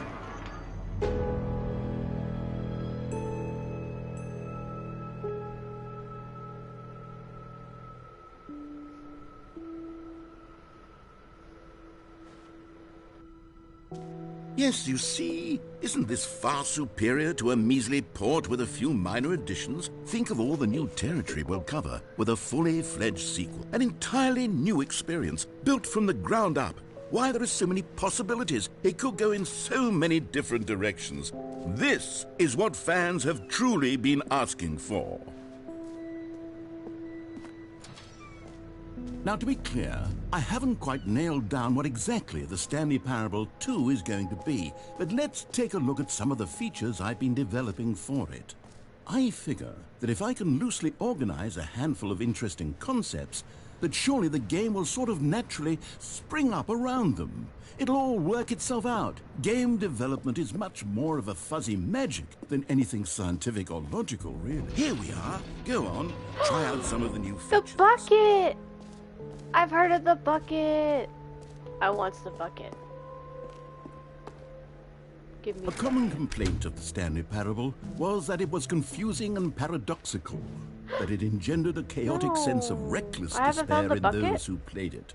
Well, I want the I'm bucket. happy to say that after want the much bucket. consideration, I've engineered a clever solution to this fundamental problem with the game. It's the Stanley Parable Reassurance Bucket. You see, Stanley, anytime you're holding the bucket, a sense of calm and ease will fill your mind and your heart. It's true. I don't have the As long as you bucket. hold on to the bucket, the many disorienting contradictions of the Stanley Parable will feel perfectly normal and No, perhaps I even want the bucket. comforting. You may even come to long for the gentle embrace of jarring cognitive dissonance while the bucket is in your arms. And to be honest, it's a much more convenient solution for me than actually redesigning the game to be less uncomfortable. Can you imagine what a pain in the ass that would be? Yes, the Bucket. bucket is the perfect solution. Come on, give it a try. I can have the bucket. I want the bucket. Let me have. Let me have. Let me have. I got Can you bucket. feel it? The glow of comfort, even in the face of crushing despair, must already be sweeping through your Man, body. fuck you, I And got in bucket. fact, can I say that I do believe the bucket lends you an air of charisma as well?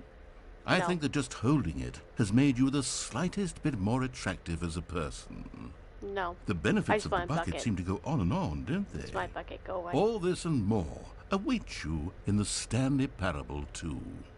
It's my bucket. Does anyone give out awards for most enjoyable bucket in a video game? That really should be an award if it isn't already.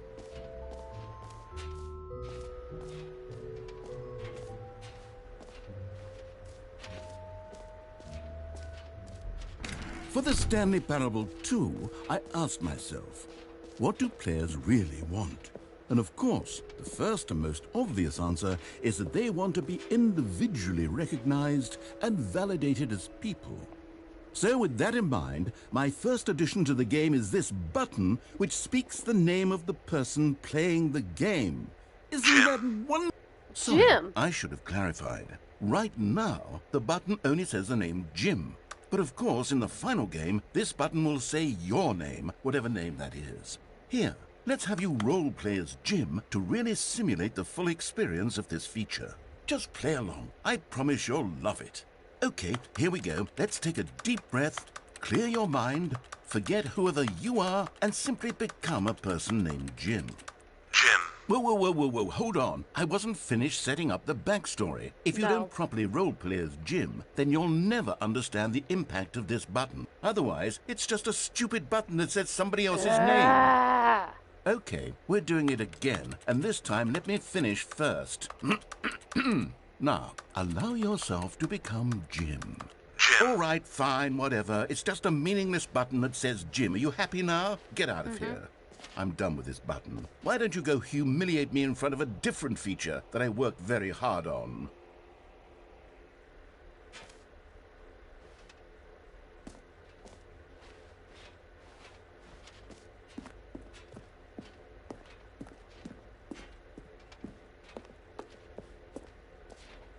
I got a bucket. I got a bucket. I got a bucket. Hey, hey, hey, hey. Maybe I'll only let people named Jim play the Stanley Parable 2. They would appreciate what I've created here.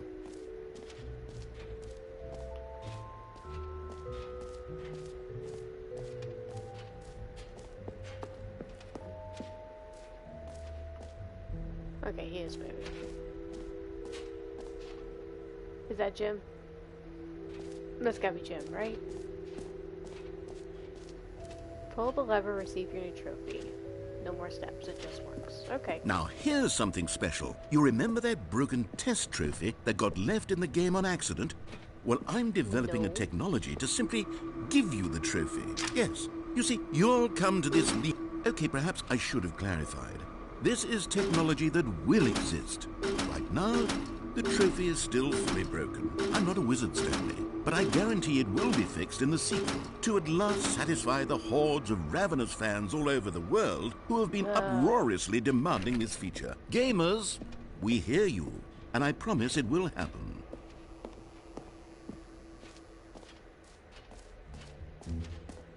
What else? What other exhibits haven't we seen yet?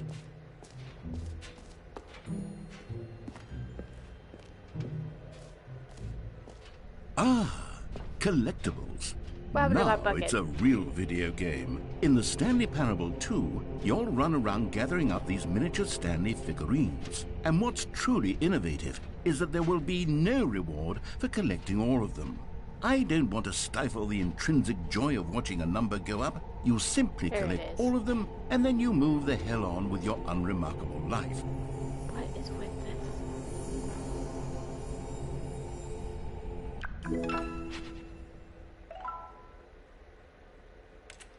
Okay then. God, it really is the worst when you collect everything in a video game and then they give you a big fancy reward for it. Absolutely. You know what? Let's bring the jump circle back for Stanley Parable 2 as well. It's a... Oh, wait. You already spent all your jumps the first time we saw the jump circle? Yeah. Oh, well. I suppose it can just be a nice decorative piece then. No screenshots. I'm gonna go down here first.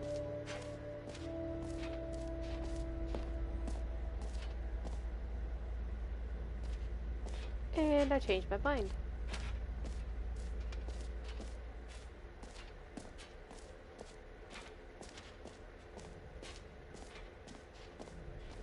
Okay, I'll be honest, I haven't yet decided on this one. I think that in the new version, the office could use a bit of decoration, like balloons. But I'm undecided on Get Well Someday and Happy 12th Birthday. Which would you go with? Happy 12th birthday, step-niece. Yep. You know, sometimes when you solicit another person's opinion, it makes you realize that you knew which one you actually really wanted all along. Get Well Someday it What? is. Man, Or fuck. actually, maybe I should have gone with...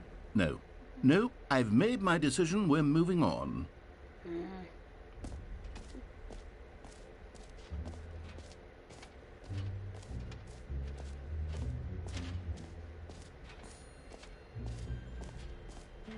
I went down this way. Infinite hole, here I come.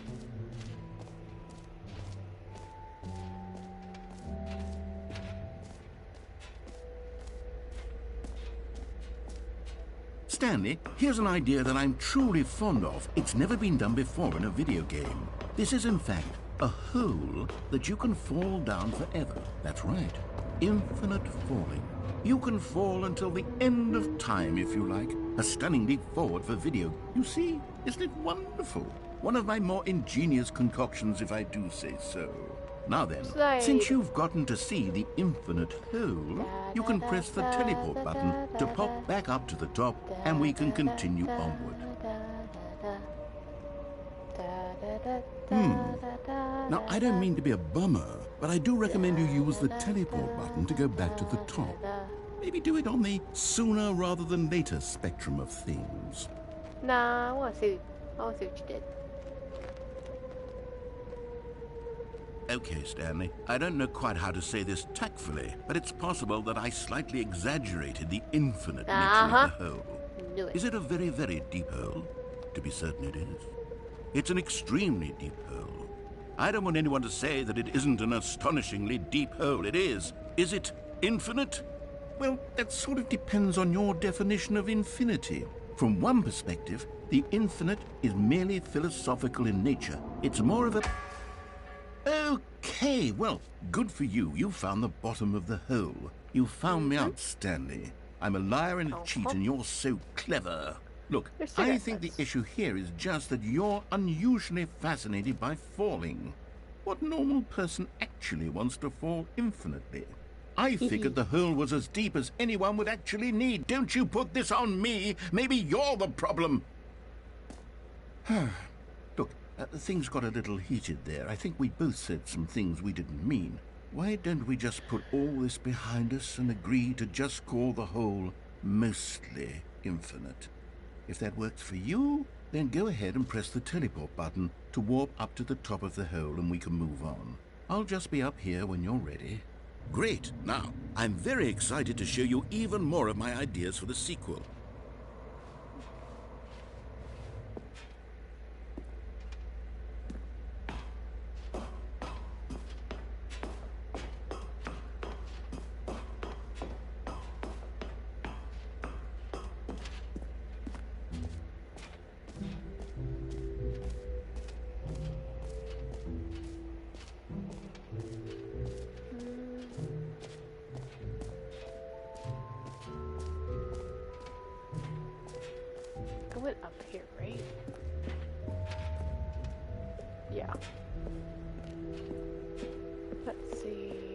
What else is there? Calling it the Stanley Parable 2 is just so much catchier than Ultra Deluxe, don't you think? Ultra Deluxe? What does it even mean? But all right, have you seen everything you wanted to? Ready to move on now? Yeah, I got my bucket. I'm happy.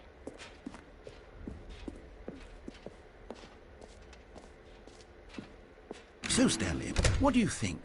Do you like all of the new features? Yes, I know it's not exactly clear yet how exactly these features will come together as one single coherent video game, but I can feel it in my soul.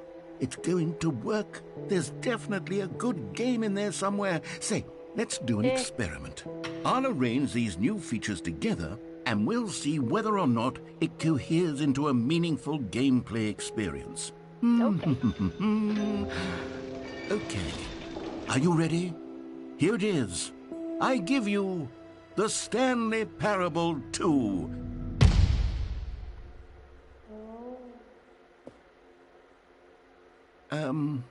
Well, I mean, there's potential here, right? It's sort of... Okay, never mind. Hold on. Let me do a different arrangement.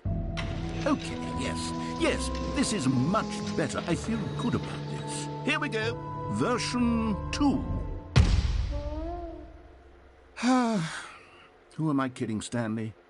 This isn't a coherent video game at all. It's a lot of gags. And I do very much enjoy creating gags, but they don't add up to anything. I wanted more than anything to create a sequel that would capture all the magic of the first game. I wanted fans to love it. No matter how good these gags are, they won't stand on their own. They would need the structure and the gameplay of the original. Wait, maybe that's it. I can take the original Stanley Parable and simply, well, insert a few of my new features into it. Tastefully, of course. With respect. With care for the vision and integrity of the original game. Would it possibly work? I suppose it could. But it would need a really, really tremendous title screen. A title screen that says with bold and uncompromising conviction, "This is the Stanley Parable 2. Let me see if I can whip something up. All right, perfect. Go ahead. Take a look.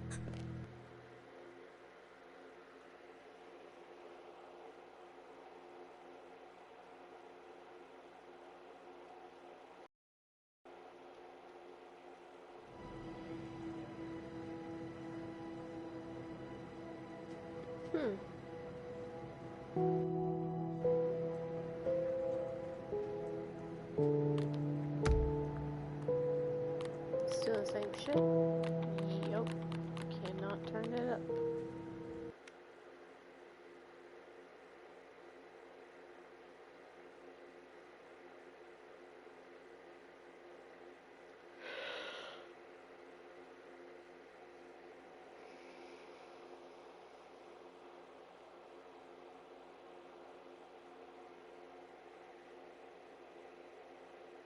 This is the story of a man named Stanley.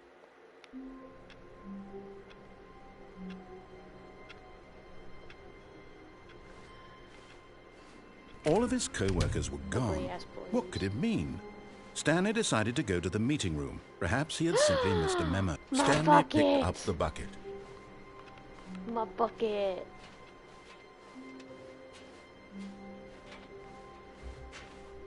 Stanley clutched the bucket tightly to his chest and entered the door on his left. I have bucket now. So,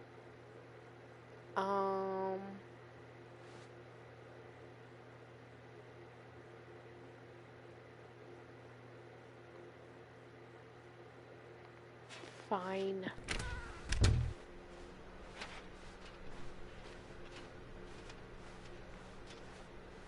Still no one was here. Stanley needed the bucket's warmth and comfort now more than ever. Perhaps his boss's office was where he'd find answers. Coming to a staircase, Stanley and the bucket walked upstairs to the boss's office.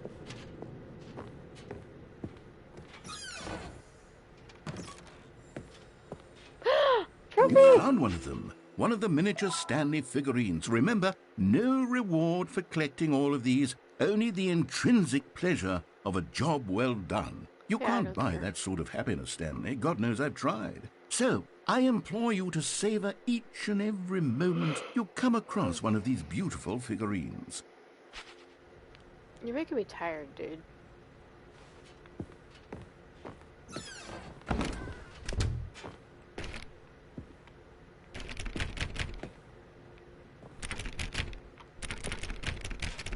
I can't go in there now? What the fuck? Stepping into his manager's office, Stanley was once again stunned to discover not an indication of any human life. Crushed by the weight of this revelation, Stanley may have broken down into an emotional dumpster fire if not for the soothing presence of the bucket. Even now, in his darkest of hours, did the bucket's warmth and guiding light pierce the dark clouds of confusion and chaos. It would be with him always.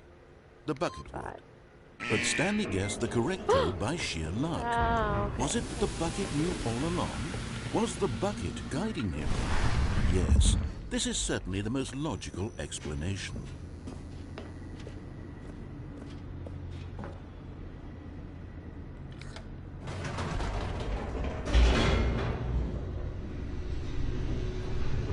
Yeah, I could put my arm out there and just jump.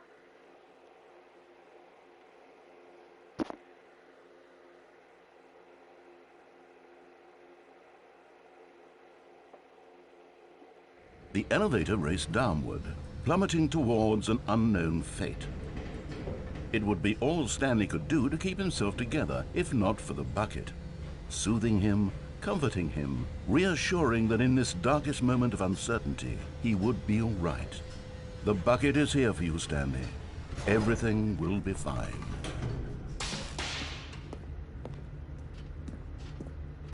Stanley and the bucket walked straight ahead through the large door that read, Mind Control Facility.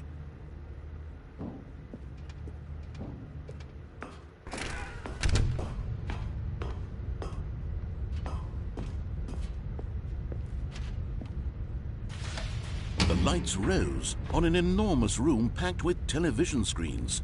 What horrible secret did this place hold? Stanley and the bucket both wondered to themselves.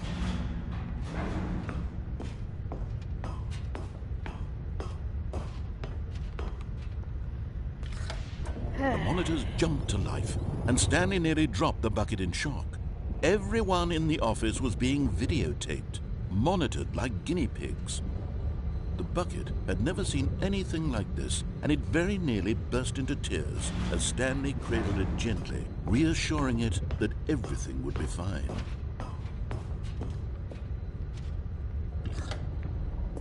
Was the bucket under the mind control facility's influence as well? Had the bucket been told to do things it didn't wish to do? What kinds of things does a bucket want to do or not want to do in the first place? These questions raced furiously in Stanley's feeble mind. No! He screamed into the bucket. He couldn't accept it. His own life in someone else's control, never! He squeezed the bucket tighter. His one friend in the entire world. At this point, he could trust no one except for the bucket.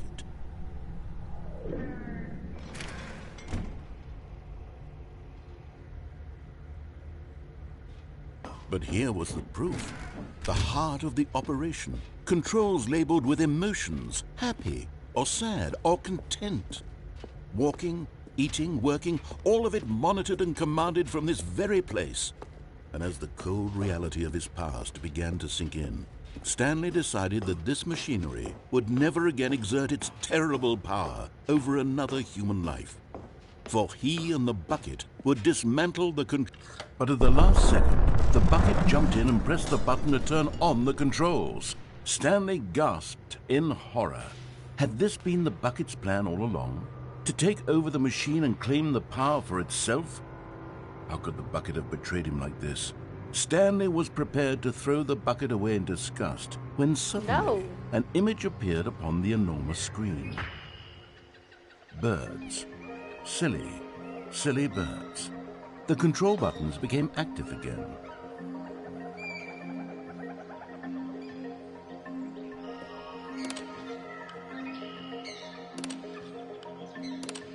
Stanley flipped through one video of silly birds after another, and then it dawned on him.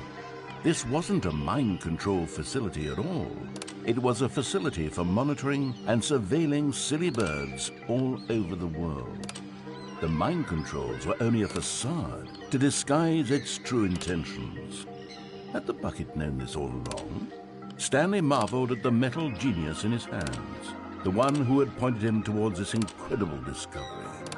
Stanley and the bucket never found freedom because they spent the rest of their lives here in this place, flipping through live streams of the silliest birds imaginable.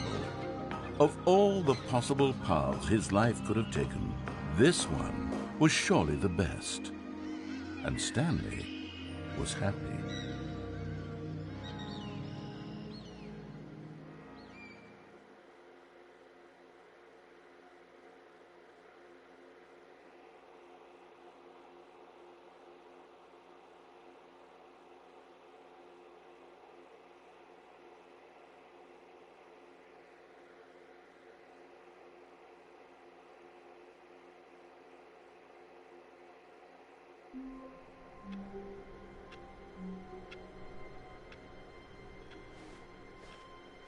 All of his co-workers were gone. What could it mean?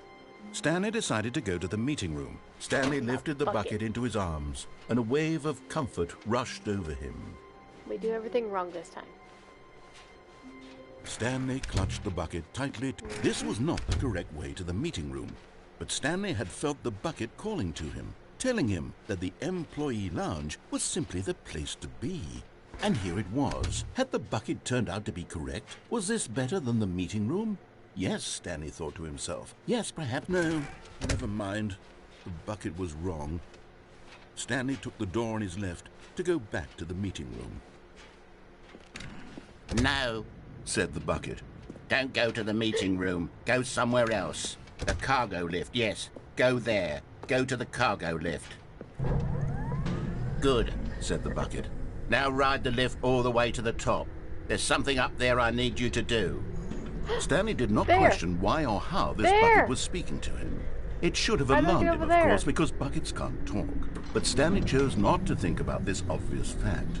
He was firmly convinced that the bucket had spoken to him, and he unthinkingly did whatever the bucket asked. How do we get over there?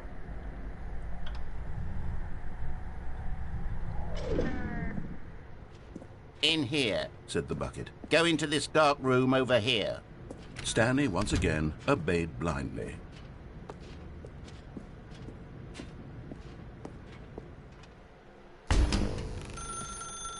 Now pick up the phone, said the bucket. Pick up the phone.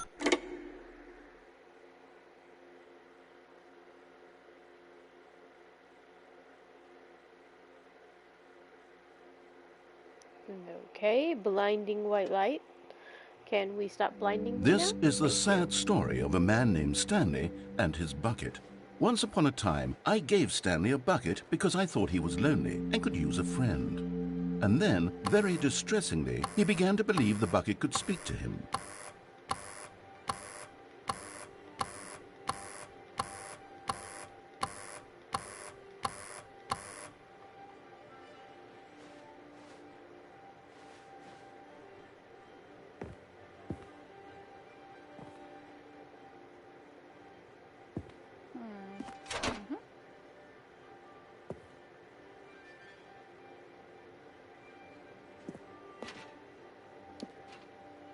Jazz music. Really. Oh, hey, I've got those same plates. Neat. Alright. The Stanley Parable Reassurance Bucket was merely meant to provide the comforting glow of companionship. It doesn't literally talk and give you orders. Whatever Stanley is hearing the bucket say to him is just in his head. Lately, I've been concerned about him. Wouldn't you be concerned as well? To see him delusional like this, obsessing over an inanimate metal object? I want to say something to him, but I don't know how I can convince him. I don't know if he'll listen to me. Oh, I'll try anyway. Stanley, can you hear me? Listen to me. It's just a bucket. It can't think. It can't talk. All it will ever truly do for you is effectively transfer a liquid hold on. from one location to a different location. That's What it. happened? It doesn't do Oh. anything else.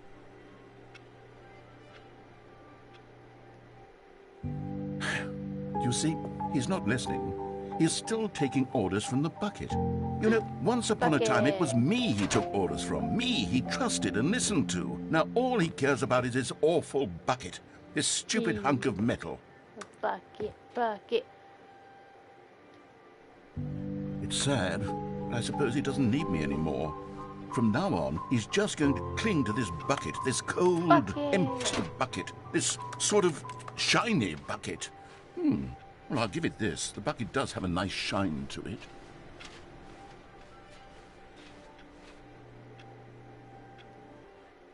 Yes, I suppose on closer inspection that it doesn't quite look like your average hardware store bucket. It's just a little more, what am I trying to say? Sturdier, more capable of transporting liquid. Like it would be better at moving an amount of water from one room to another.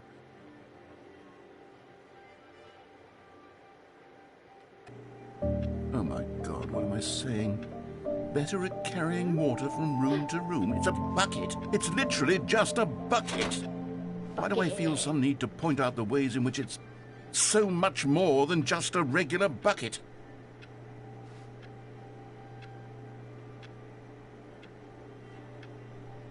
Hey, that's it. Oh no. I'm having bucket? feelings for the bucket. No, Where's no, no, bucket? no. What's going on? Why do I want to be with the bucket? Hear Bucket. what the bucket has to say. Do anything it asks. What's wrong with me? I don't understand. wrong. Perhaps if I had the bucket, this would be less confusing. Yes.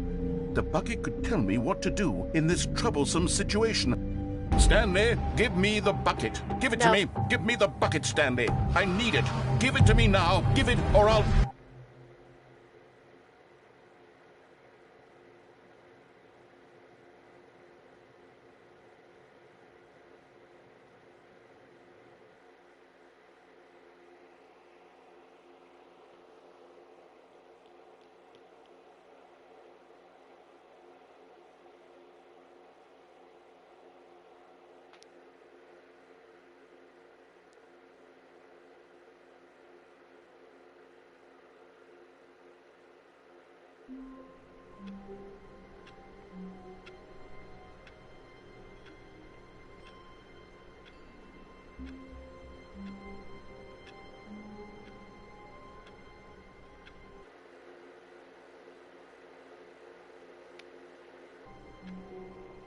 Hold on, guys. Let me see if I can get this for a good thumbnail. I need that to go away. Screenshot. There we go.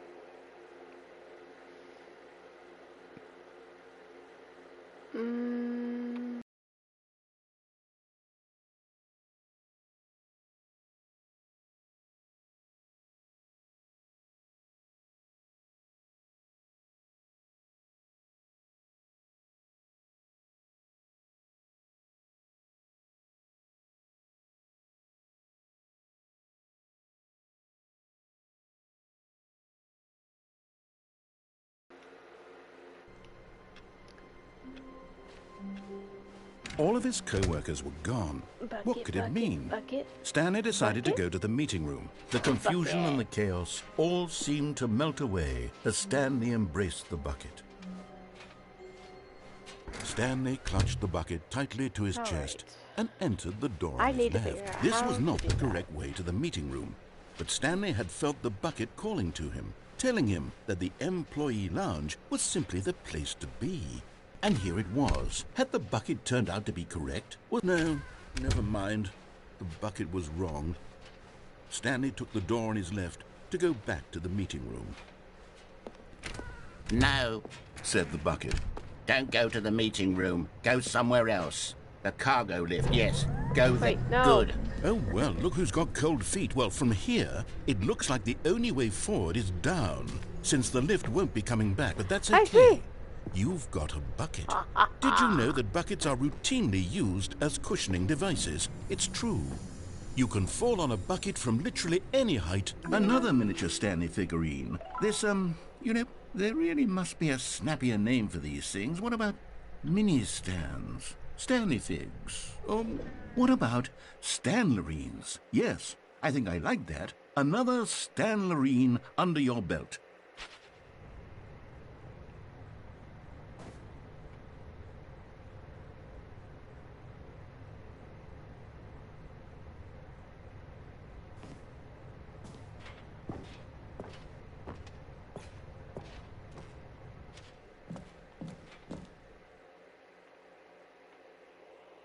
Wah, I got it. I don't know where the rest of them are, though.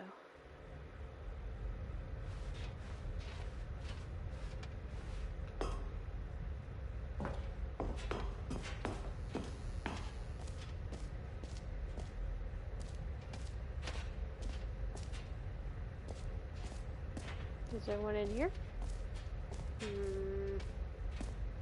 No.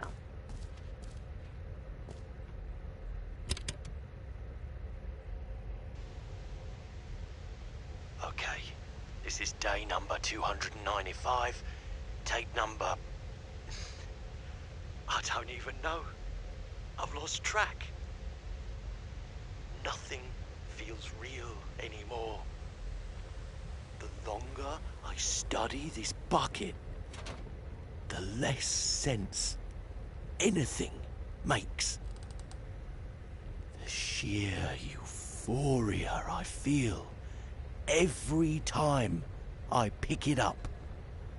No matter how many times I've done it, it's always the same feeling. And the emptiness in my chest when I set it down. It doesn't make sense. There's no explanation for it. I still haven't figured out why I see the world so differently when this bucket is in my arms. Why everything feels so... What do I do with this treasure? I can monetize it. Yes.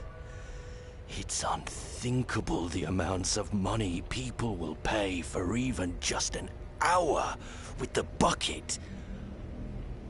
This is my golden ticket.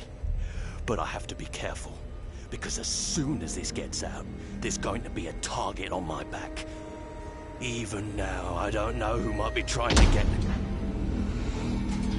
What's that? Who's there? Caporata.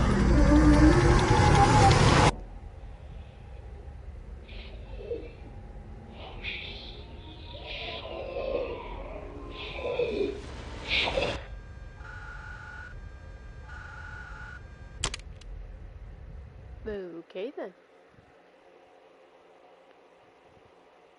He really wanted that bucket.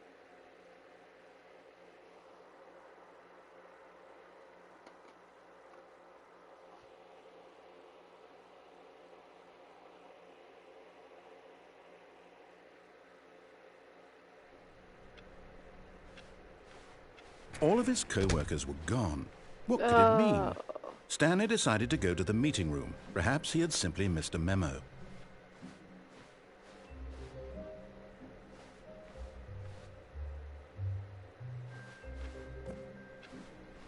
Warmth spread through Stanley's arms. With the bucket in his arms again, he was home. I don't think there's anything else I can do.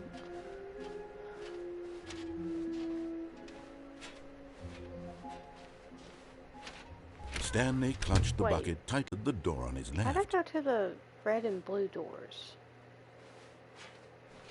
This was not the correct way to the meeting room, but Stanley had felt the bucket calling to him, telling him that the employee lounge was simply the place to be. And here it was. Had the bucket turned out to be correct? No, never mind. The bucket was wrong. Stanley took the door on his left to go back to the meeting room. But I haven't gone through this other doorway. No, said the There. bucket. don't go to the meeting room. Go somewhere else. The cargo lift, yes. go do that. Go there. Go to the cargo lift. Good, Said the bucket. now ride the lift Wait. all the way to the top. But Stanley feared that any path he walked might lead to the separation of himself and the bucket, his dearest friend. So he threw himself to his death, that they might die in one another's arms. How deeply touching.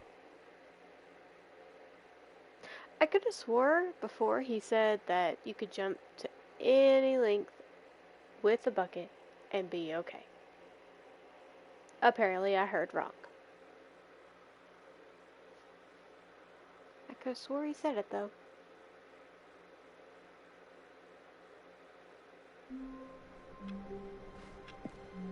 All of his co-workers were gone. What could it mean? Stanley decided to go to the meeting room. Stanley picked up the bucket and smiled. He'd never be alone again, not truly alone, not with the bucket around. Stanley clutched the bucket tightly to his... This was not the correct way to the meeting room, but Stanley had felt the bucket calling to him, telling him that the employee lounge was simply the place to be. And here it was. Had the bucket turned out to be correct? No, never mind. The bucket was wrong. Stanley took the door on his left to go back to the meeting room. No, Said the bucket. don't go to the meeting room. Go somewhere else. The cargo lift, yes. Good, Said the bucket. now ride the lift all the way to the top.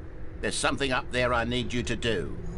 Stanley did not question why or how this bucket was speaking to him. It should have alarmed him, of course, because buckets can't talk. But Stanley chose not to think about this obvious fact. He was firmly convinced that the bucket had spoken to him, and he unthinkingly did whatever the bucket asked.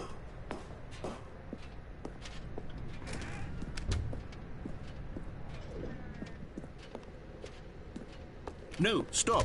Look there on the wall. You see, there's a sign right there. It says, "No buckets past this point." Stanley, how could you think it was okay to bring the bucket here? Unless, what if the problem is that you actually don't know what is a bucket and what isn't a bucket? I suppose that would explain a lot about your behavior up to this point. Which, if that's true, well, my goodness, I think we have to do something about it. This misunderstanding could have dire consequences on the entire rest of the game if not addressed quickly and properly. So much of the impact of the story is dependent on your understanding of what is and isn't a bucket. Please, step in here for a moment.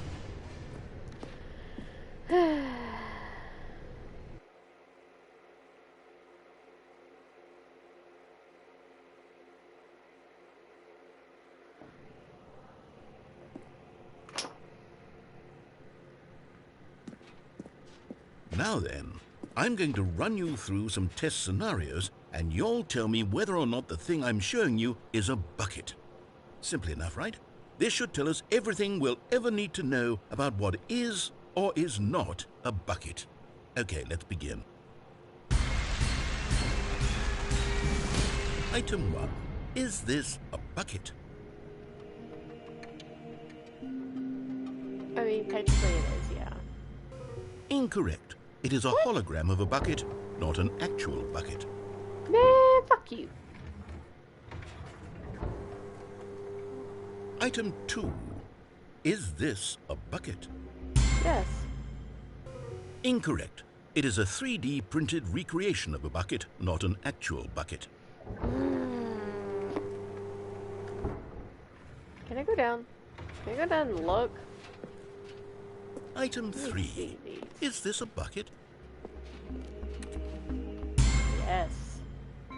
Correct. This is a bucket.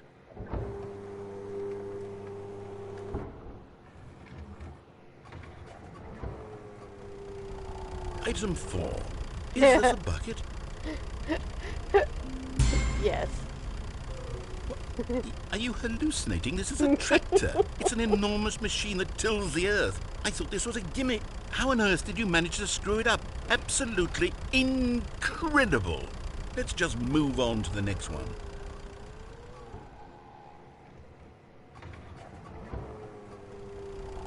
Is this a bucket? For all intents and purposes, yes. Correct. This is a bucket. How is that a bucket?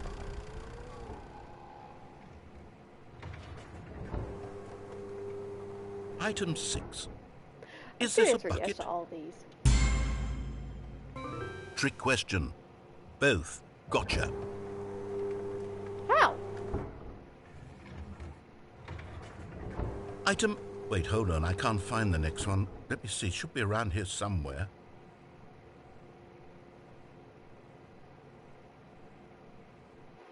Let me get this as a screenshot too.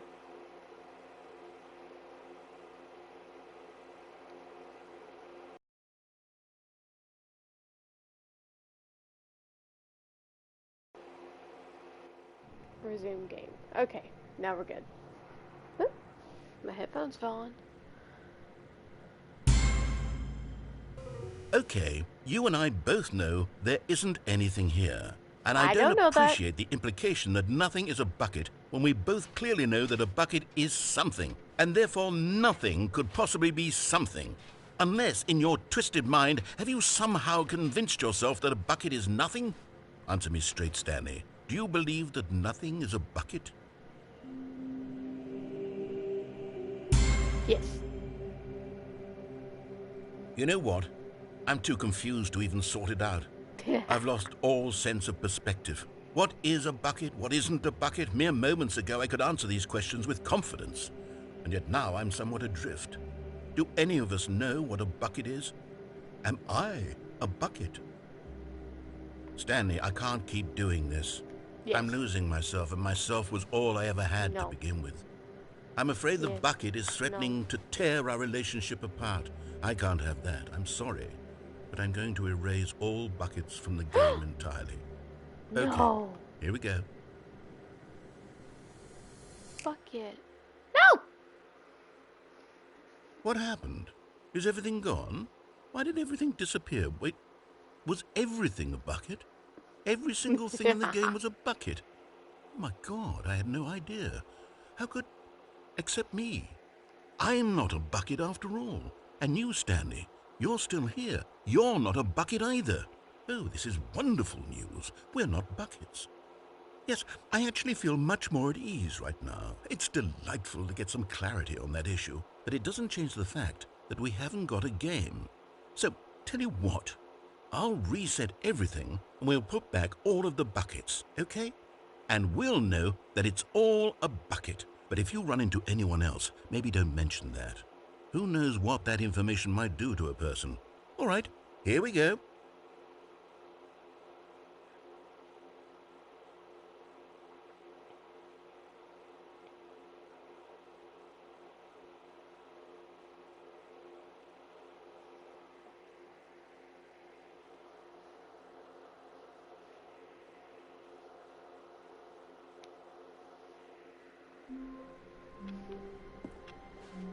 Stanley had never seen the office this brightly lit. Was it a sign of something? He hoped it was. He hoped very much that it was. Bucket. The good old bucket.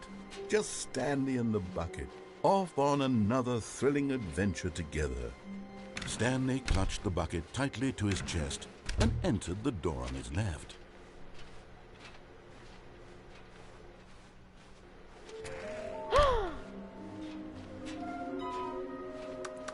Yeah. Is there one in here?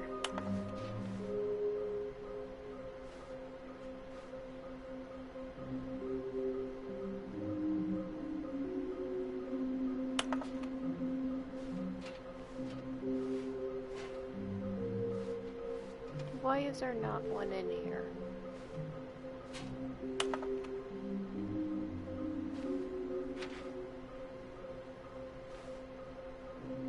A red room?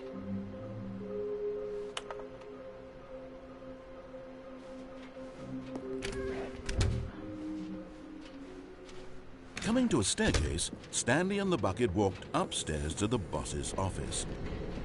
Yay! Okay, I'm going back to the name of these little Stanley figurines, and now I'm torn between Stanlerines and Figlies. What do you think, Figlies. Stanley?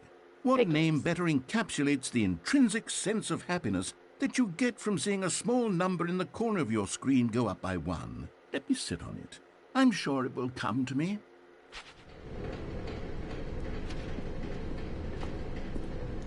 But Stanley just couldn't do it. He considered the possibility of facing his boss, admitting he had left his post during work hours. He might be fined for that. And in such a competitive economy, why had he taken that risk? All because he believed everyone had vanished? His boss would think he was crazy.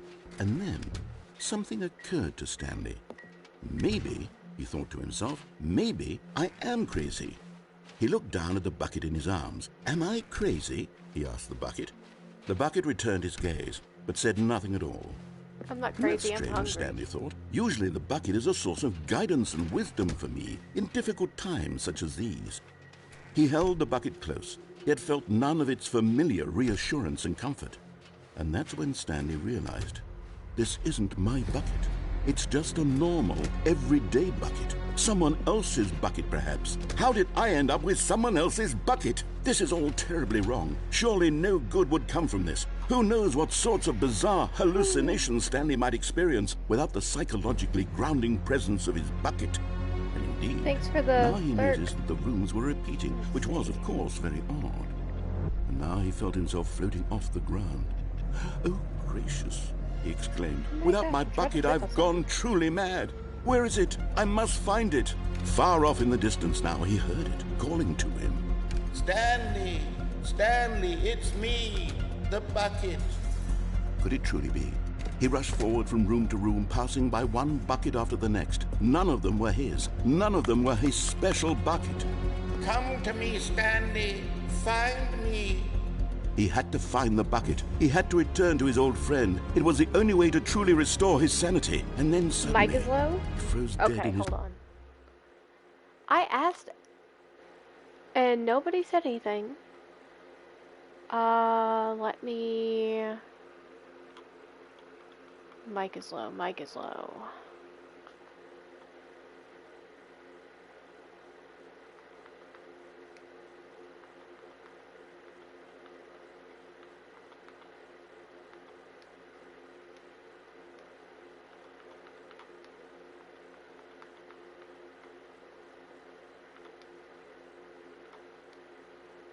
Hello? Hopefully this works.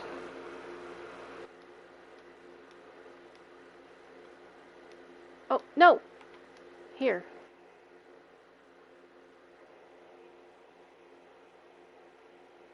Game is too high. See, I can't really turn him down any. Wait, maybe I can. Yeah. This is the story of a man named Stanley. I want to be able to hear him at least. This is the story of a man named Stanley. This is the story Oh of a my man fucking named God. Stanley. This is the story of a man named Stanley. Let's see. This is the story of a man named Stanley. This is the story of a man named Stanley. Okay, that's better.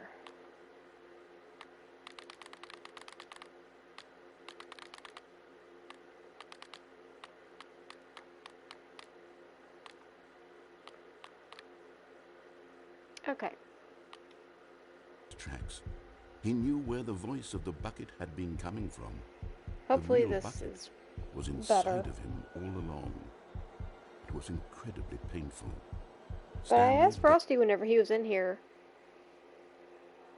if the volume and everything was okay.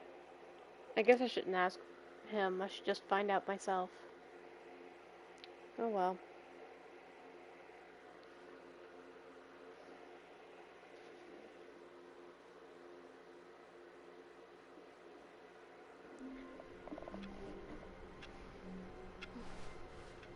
The meeting room. Yes, that's where everyone would be. Stanley just needed to get to the meeting room.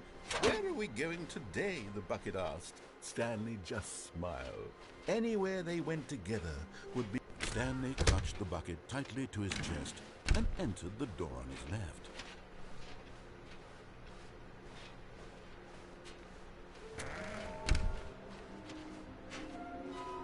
Wait, is it gonna give me a hint again?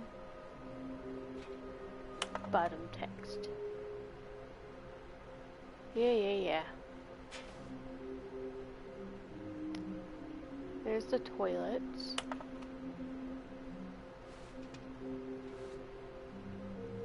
The black background. Nope, same stuff. Coming to a staircase, Stanley and the bucket walked upstairs to the boss's office. But Stanley just couldn't do it. He considered the possibility of facing his boss, admitting he had left his post during work hours. He might be fined for that. And in such a competitive economy, why had he taken that risk? All because he believed everyone had vanished? His boss would think he was crazy. And then, I'm not crazy. I'm hungry. Maybe, he thought to himself, maybe I am crazy. He looked down at the bucket in his arms. Am I crazy? He asked the bucket. The bucket returned his gaze, but said nothing at all.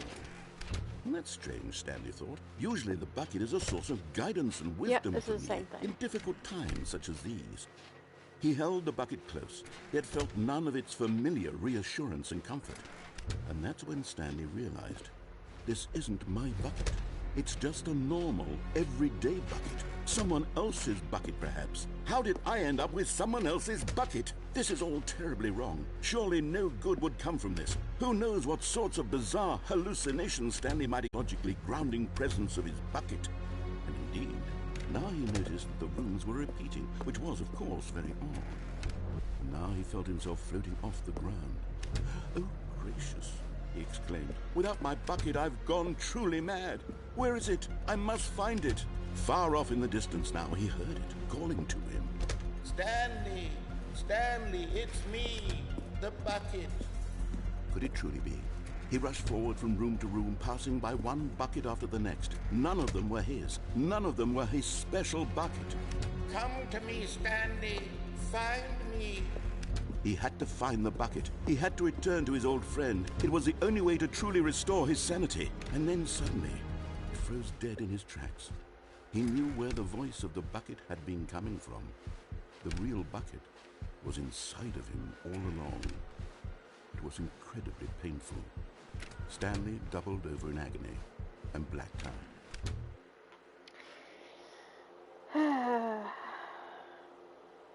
This is the story of a woman named Mariella.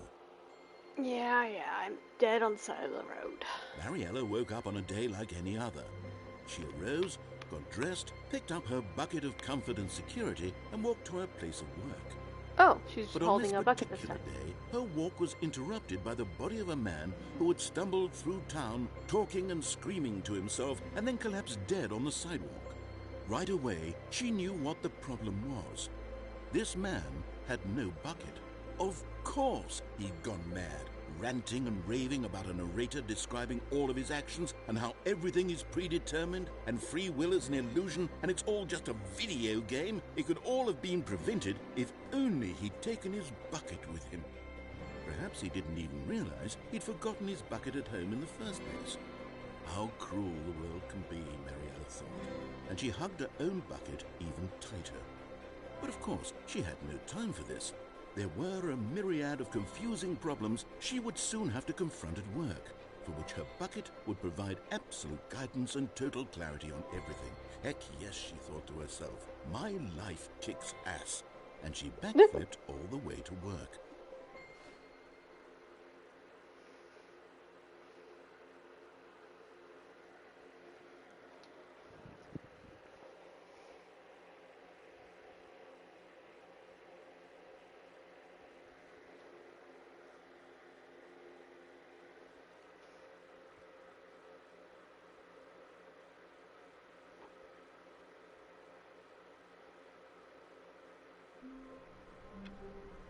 Oh, this is different. A good bucket, a strong bucket, a humble bucket. Stanley clutched the bucket tightly to his chest and entered the door on his left. All right.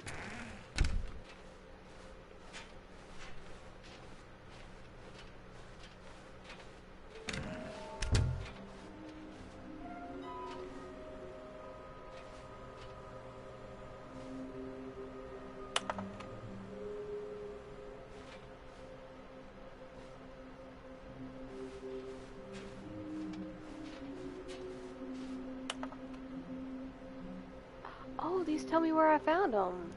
Stairs, something to do with stairs. Somewhere both red and blue, nearby a fireplace. So I'm only missing 2. Okay, cool. I have to find a fireplace. Oh, wait. Coming to a staircase, The office Stanley should and the have a bucket fireplace, walked I think. upstairs to the boss's office. Yeah, up here. Stepping into his manager's office, Stanley was once again stunned to discover not an indication of any human life. Crushed by the weight of this revelation, Stanley may have broken down into an emotional dumpster fire if not for the soothing presence of the bucket. Even now, in his darkest of hours, did the bucket's warmth and guiding light pierce the dark clouds of confusion and chaos. Maybe this is It the would wrong be one. with him always. The bucket would. And he knew it. But Stanley guessed the correct code by sheer luck. Was it that the bucket knew all along? Was a the bucket fireplace. guiding him? So, Yes, this is certainly the most Where? logical explanation. there. You're getting close now, Stanley. You've nearly gotten all of the Figler Marines. Very soon, Ooh. you'll collect the last one. And then the first number will equal the second number, and that will be it. We'll be different people by then. Different in the sense that we used to have none of them. And now we have them all.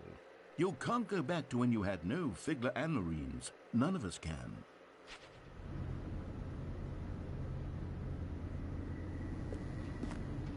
Can't they just go back this way? Nope. Fuck. I'm gonna go through all this again. Okay.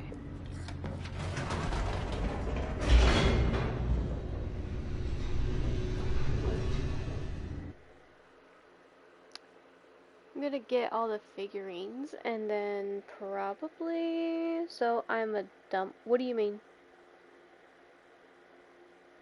What are you dumb? What'd you do? So am I too loud now? I need to change everything back.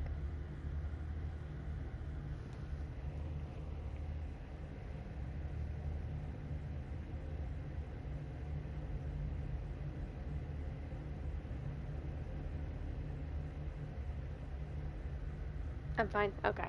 Cool. Stanley and the bucket walked straight ahead through the large door that read, Mind Control Facility. I'm gonna find this last figurine and then get off. Lights rose on an enormous room packed with Simply television because screens. I'm hungry. What I wanna horrible eat, and I secret wanna play did this something place different. hold? Stanley and the bucket both starting to wondered get tired. themselves.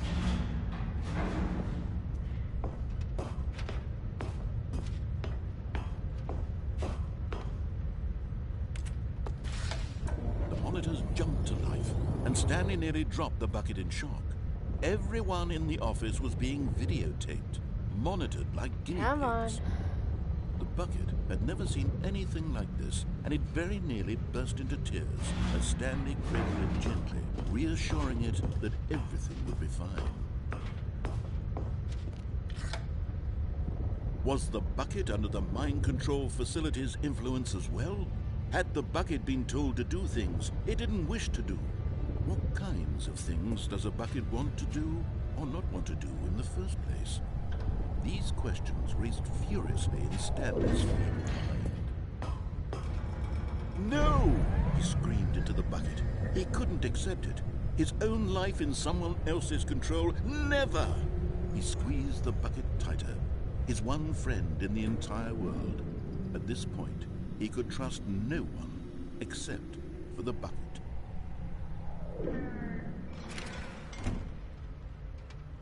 But here was the proof. The heart of the operation.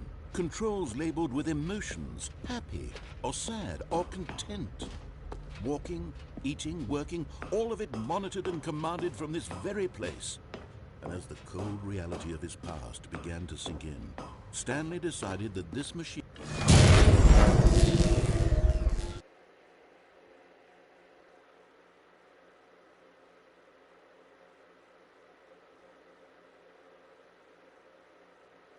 Stanley and the bucket waited in blackness. Was it over? Yes, they had done it. Stanley and the bucket had defeated their greatest and darkest enemy, freed themselves from the tyrannical grip of the evil mind control machine. Freedom was now mere moments away. Excitedly, the two of them began to discuss the kind of life they wanted to live once they stepped through this massive door. The bucket wanted to learn to roller skate. Stanley wanted to sneeze in every country on Earth. Both of them wanted to begin watching a movie, any movie, but then stop it halfway through and begin watching it in reverse from the end. True, it was a simple life they envisioned, but it was one they'd lived together, with one another to lean on, to trust, to support, and... What? Wait. What was happening? Why had the door stopped? Was Stanley and the bucket not about to be freed? An unbearable silence filled the room, lingering in uncertainty, until finally the truth hit Stanley square in the face. This building did not want the bucket to leave. Even the facility itself recognized the incredible calming presence of the bucket, needed the soothing warmth of the bucket. No! Let me out. I'll throw the bucket over. Stanley can't leave this place. Not while he has such a precious bucket in his arms. Not while this building has anything to say about it. Stanley realized he would never again leave this very room. But at least he has the bucket. To be trapped eternally in darkness isn't really so bad, Stanley thought to himself. As long as I have my bucket with me, right? I'll be okay, won't I? Stanley gulped. Very soon now, he was about to find out.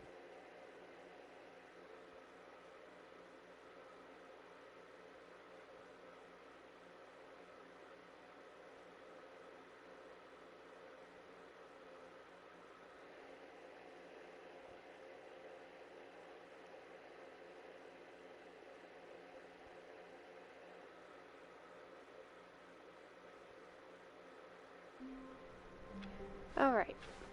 All of his co-workers were gone. What could it mean? Stanley decided to go to the meeting room. Perhaps he had simply missed a memo.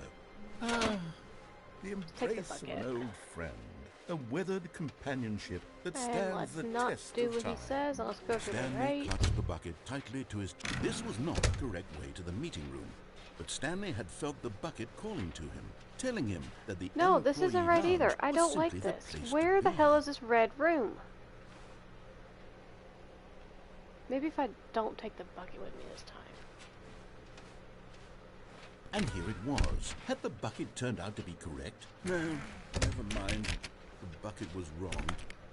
Stanley took the door on his left to go back to the meeting room, and so the two of them detoured through the maintenance section and walked straight ahead to the opposite door.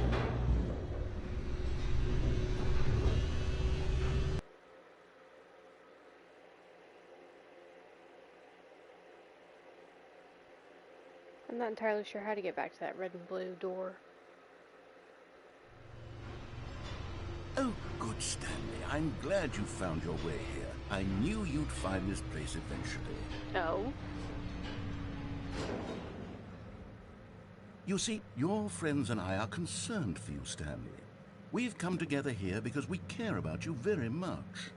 It's this bucket you're carrying around everywhere.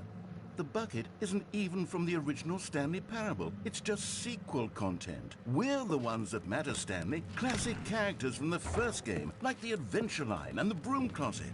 Because that's what fans want from a sequel. They want more of their favorite jokes, not this bucket that they've never seen before.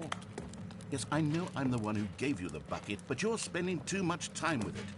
Don't you want another story involving the Adventure Line? We could make the Adventure Line go somewhere new. Yes, that's what the fans want. Let's do it. Whee! Look at that wacky line. Who knows where it'll go off to next? Oh, and it played some silly music as well. God. Now this is what the Stanley Parable is all about. Don't you remember all those great jokes from the original dialogue? Also, Stanley is addicted to drugs and hookers. Yes, it's as classic now as it was back then. Let's do it for the fans, Stanley. Let's give them more content exactly like this. But if we want to do that, you're going to have to give something. Don't you get it, Stanley? We need to get rid of the bucket. That's why I'm very proud to introduce a brand new character. This is the Bucket Destroyer. I think it'll make a wonderful new addition to the rich lore of the Stanley Parable. True, it also was not in the original game, but it's such a well-fleshed-out character with so much personality that to me, it already feels as though it's been part of the cast all along. Don't you agree? Can you guess what the Bucket Destroyer does? Surely you don't need me to spell it out for you. Go ahead now, Stanley. Say goodbye to the bucket, and then pop it into the machine. I don't want to say goodbye to the bucket. I don't wanna. Wait. Now listen to me. It's crucial that you give it the bucket. I don't know what the Bucket Destroyer will do if it can't destroy your bucket. Destroying buckets is all it knows. That is its singular personality trait. Sure, I can hear you saying, how does a character with only one personality trait deserve to join the pantheon of beloved Stanley Parable characters? Well, you see, if you were to really explore the Bucket Destroyer, you would see that its desire to crush buckets is so densely loaded with complexity and nuance that it's really like 10 personality traits. What other object in this game can you even say that about? The broom closet? Certainly not. I wonder what sort of Bucket Destroyer merchandise the fans will be clamoring for after this. Okay, the Bucket Destroyer is getting very upset now. You'll have to hurry and feed it. We can't get back to the classic Stanley Parable characters like the Adventure Line or the Bucket Destroyer until you crush that damn bucket. Quickly now, the fans are waiting. Do it, the fans, Stanley. Give the fans what they want. Hurry and...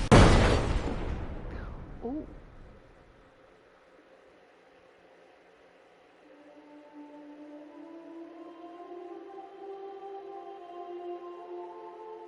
The Bucket Destroyer, my prized creation. You had so much potential. We were going to do such marvelous things with you, tell such spellbinding stories about you. All of it squandered now. Goodbye, new friend. For the moment in time that you were here, you were magnificent.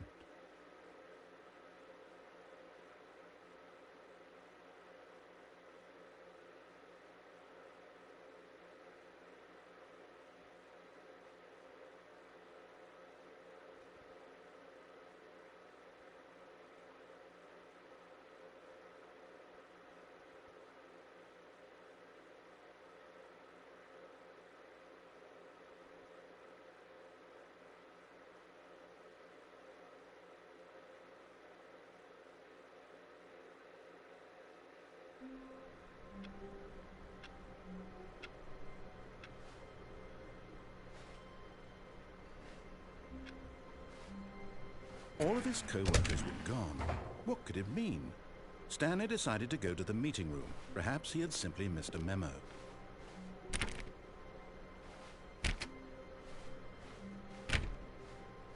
Stanley went around touching every little thing in the office, but it didn't make a single difference, nor did it advance the story in any way.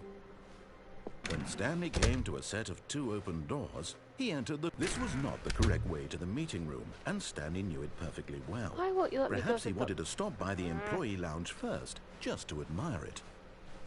It was okay. But eager to get back to business, Stanley took the first open door on his left. And so he detoured through the maintenance section, walked straight ahead to the opposite door, and got back on track.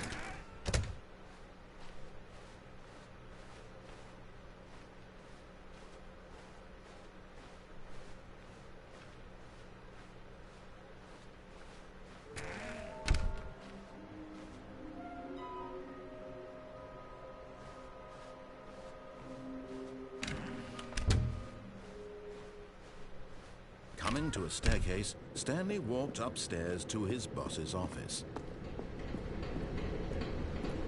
But Stanley just couldn't do it.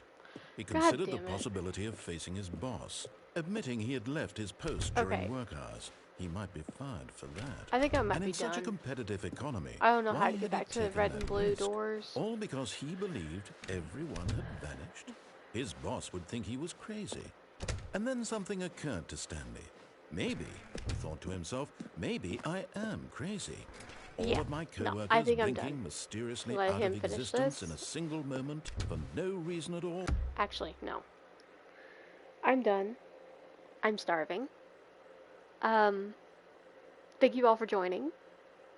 And I will see you next time. I think I might try streaming a little bit of Overwatch tomorrow.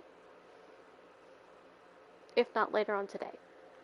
So, I will see you guys later.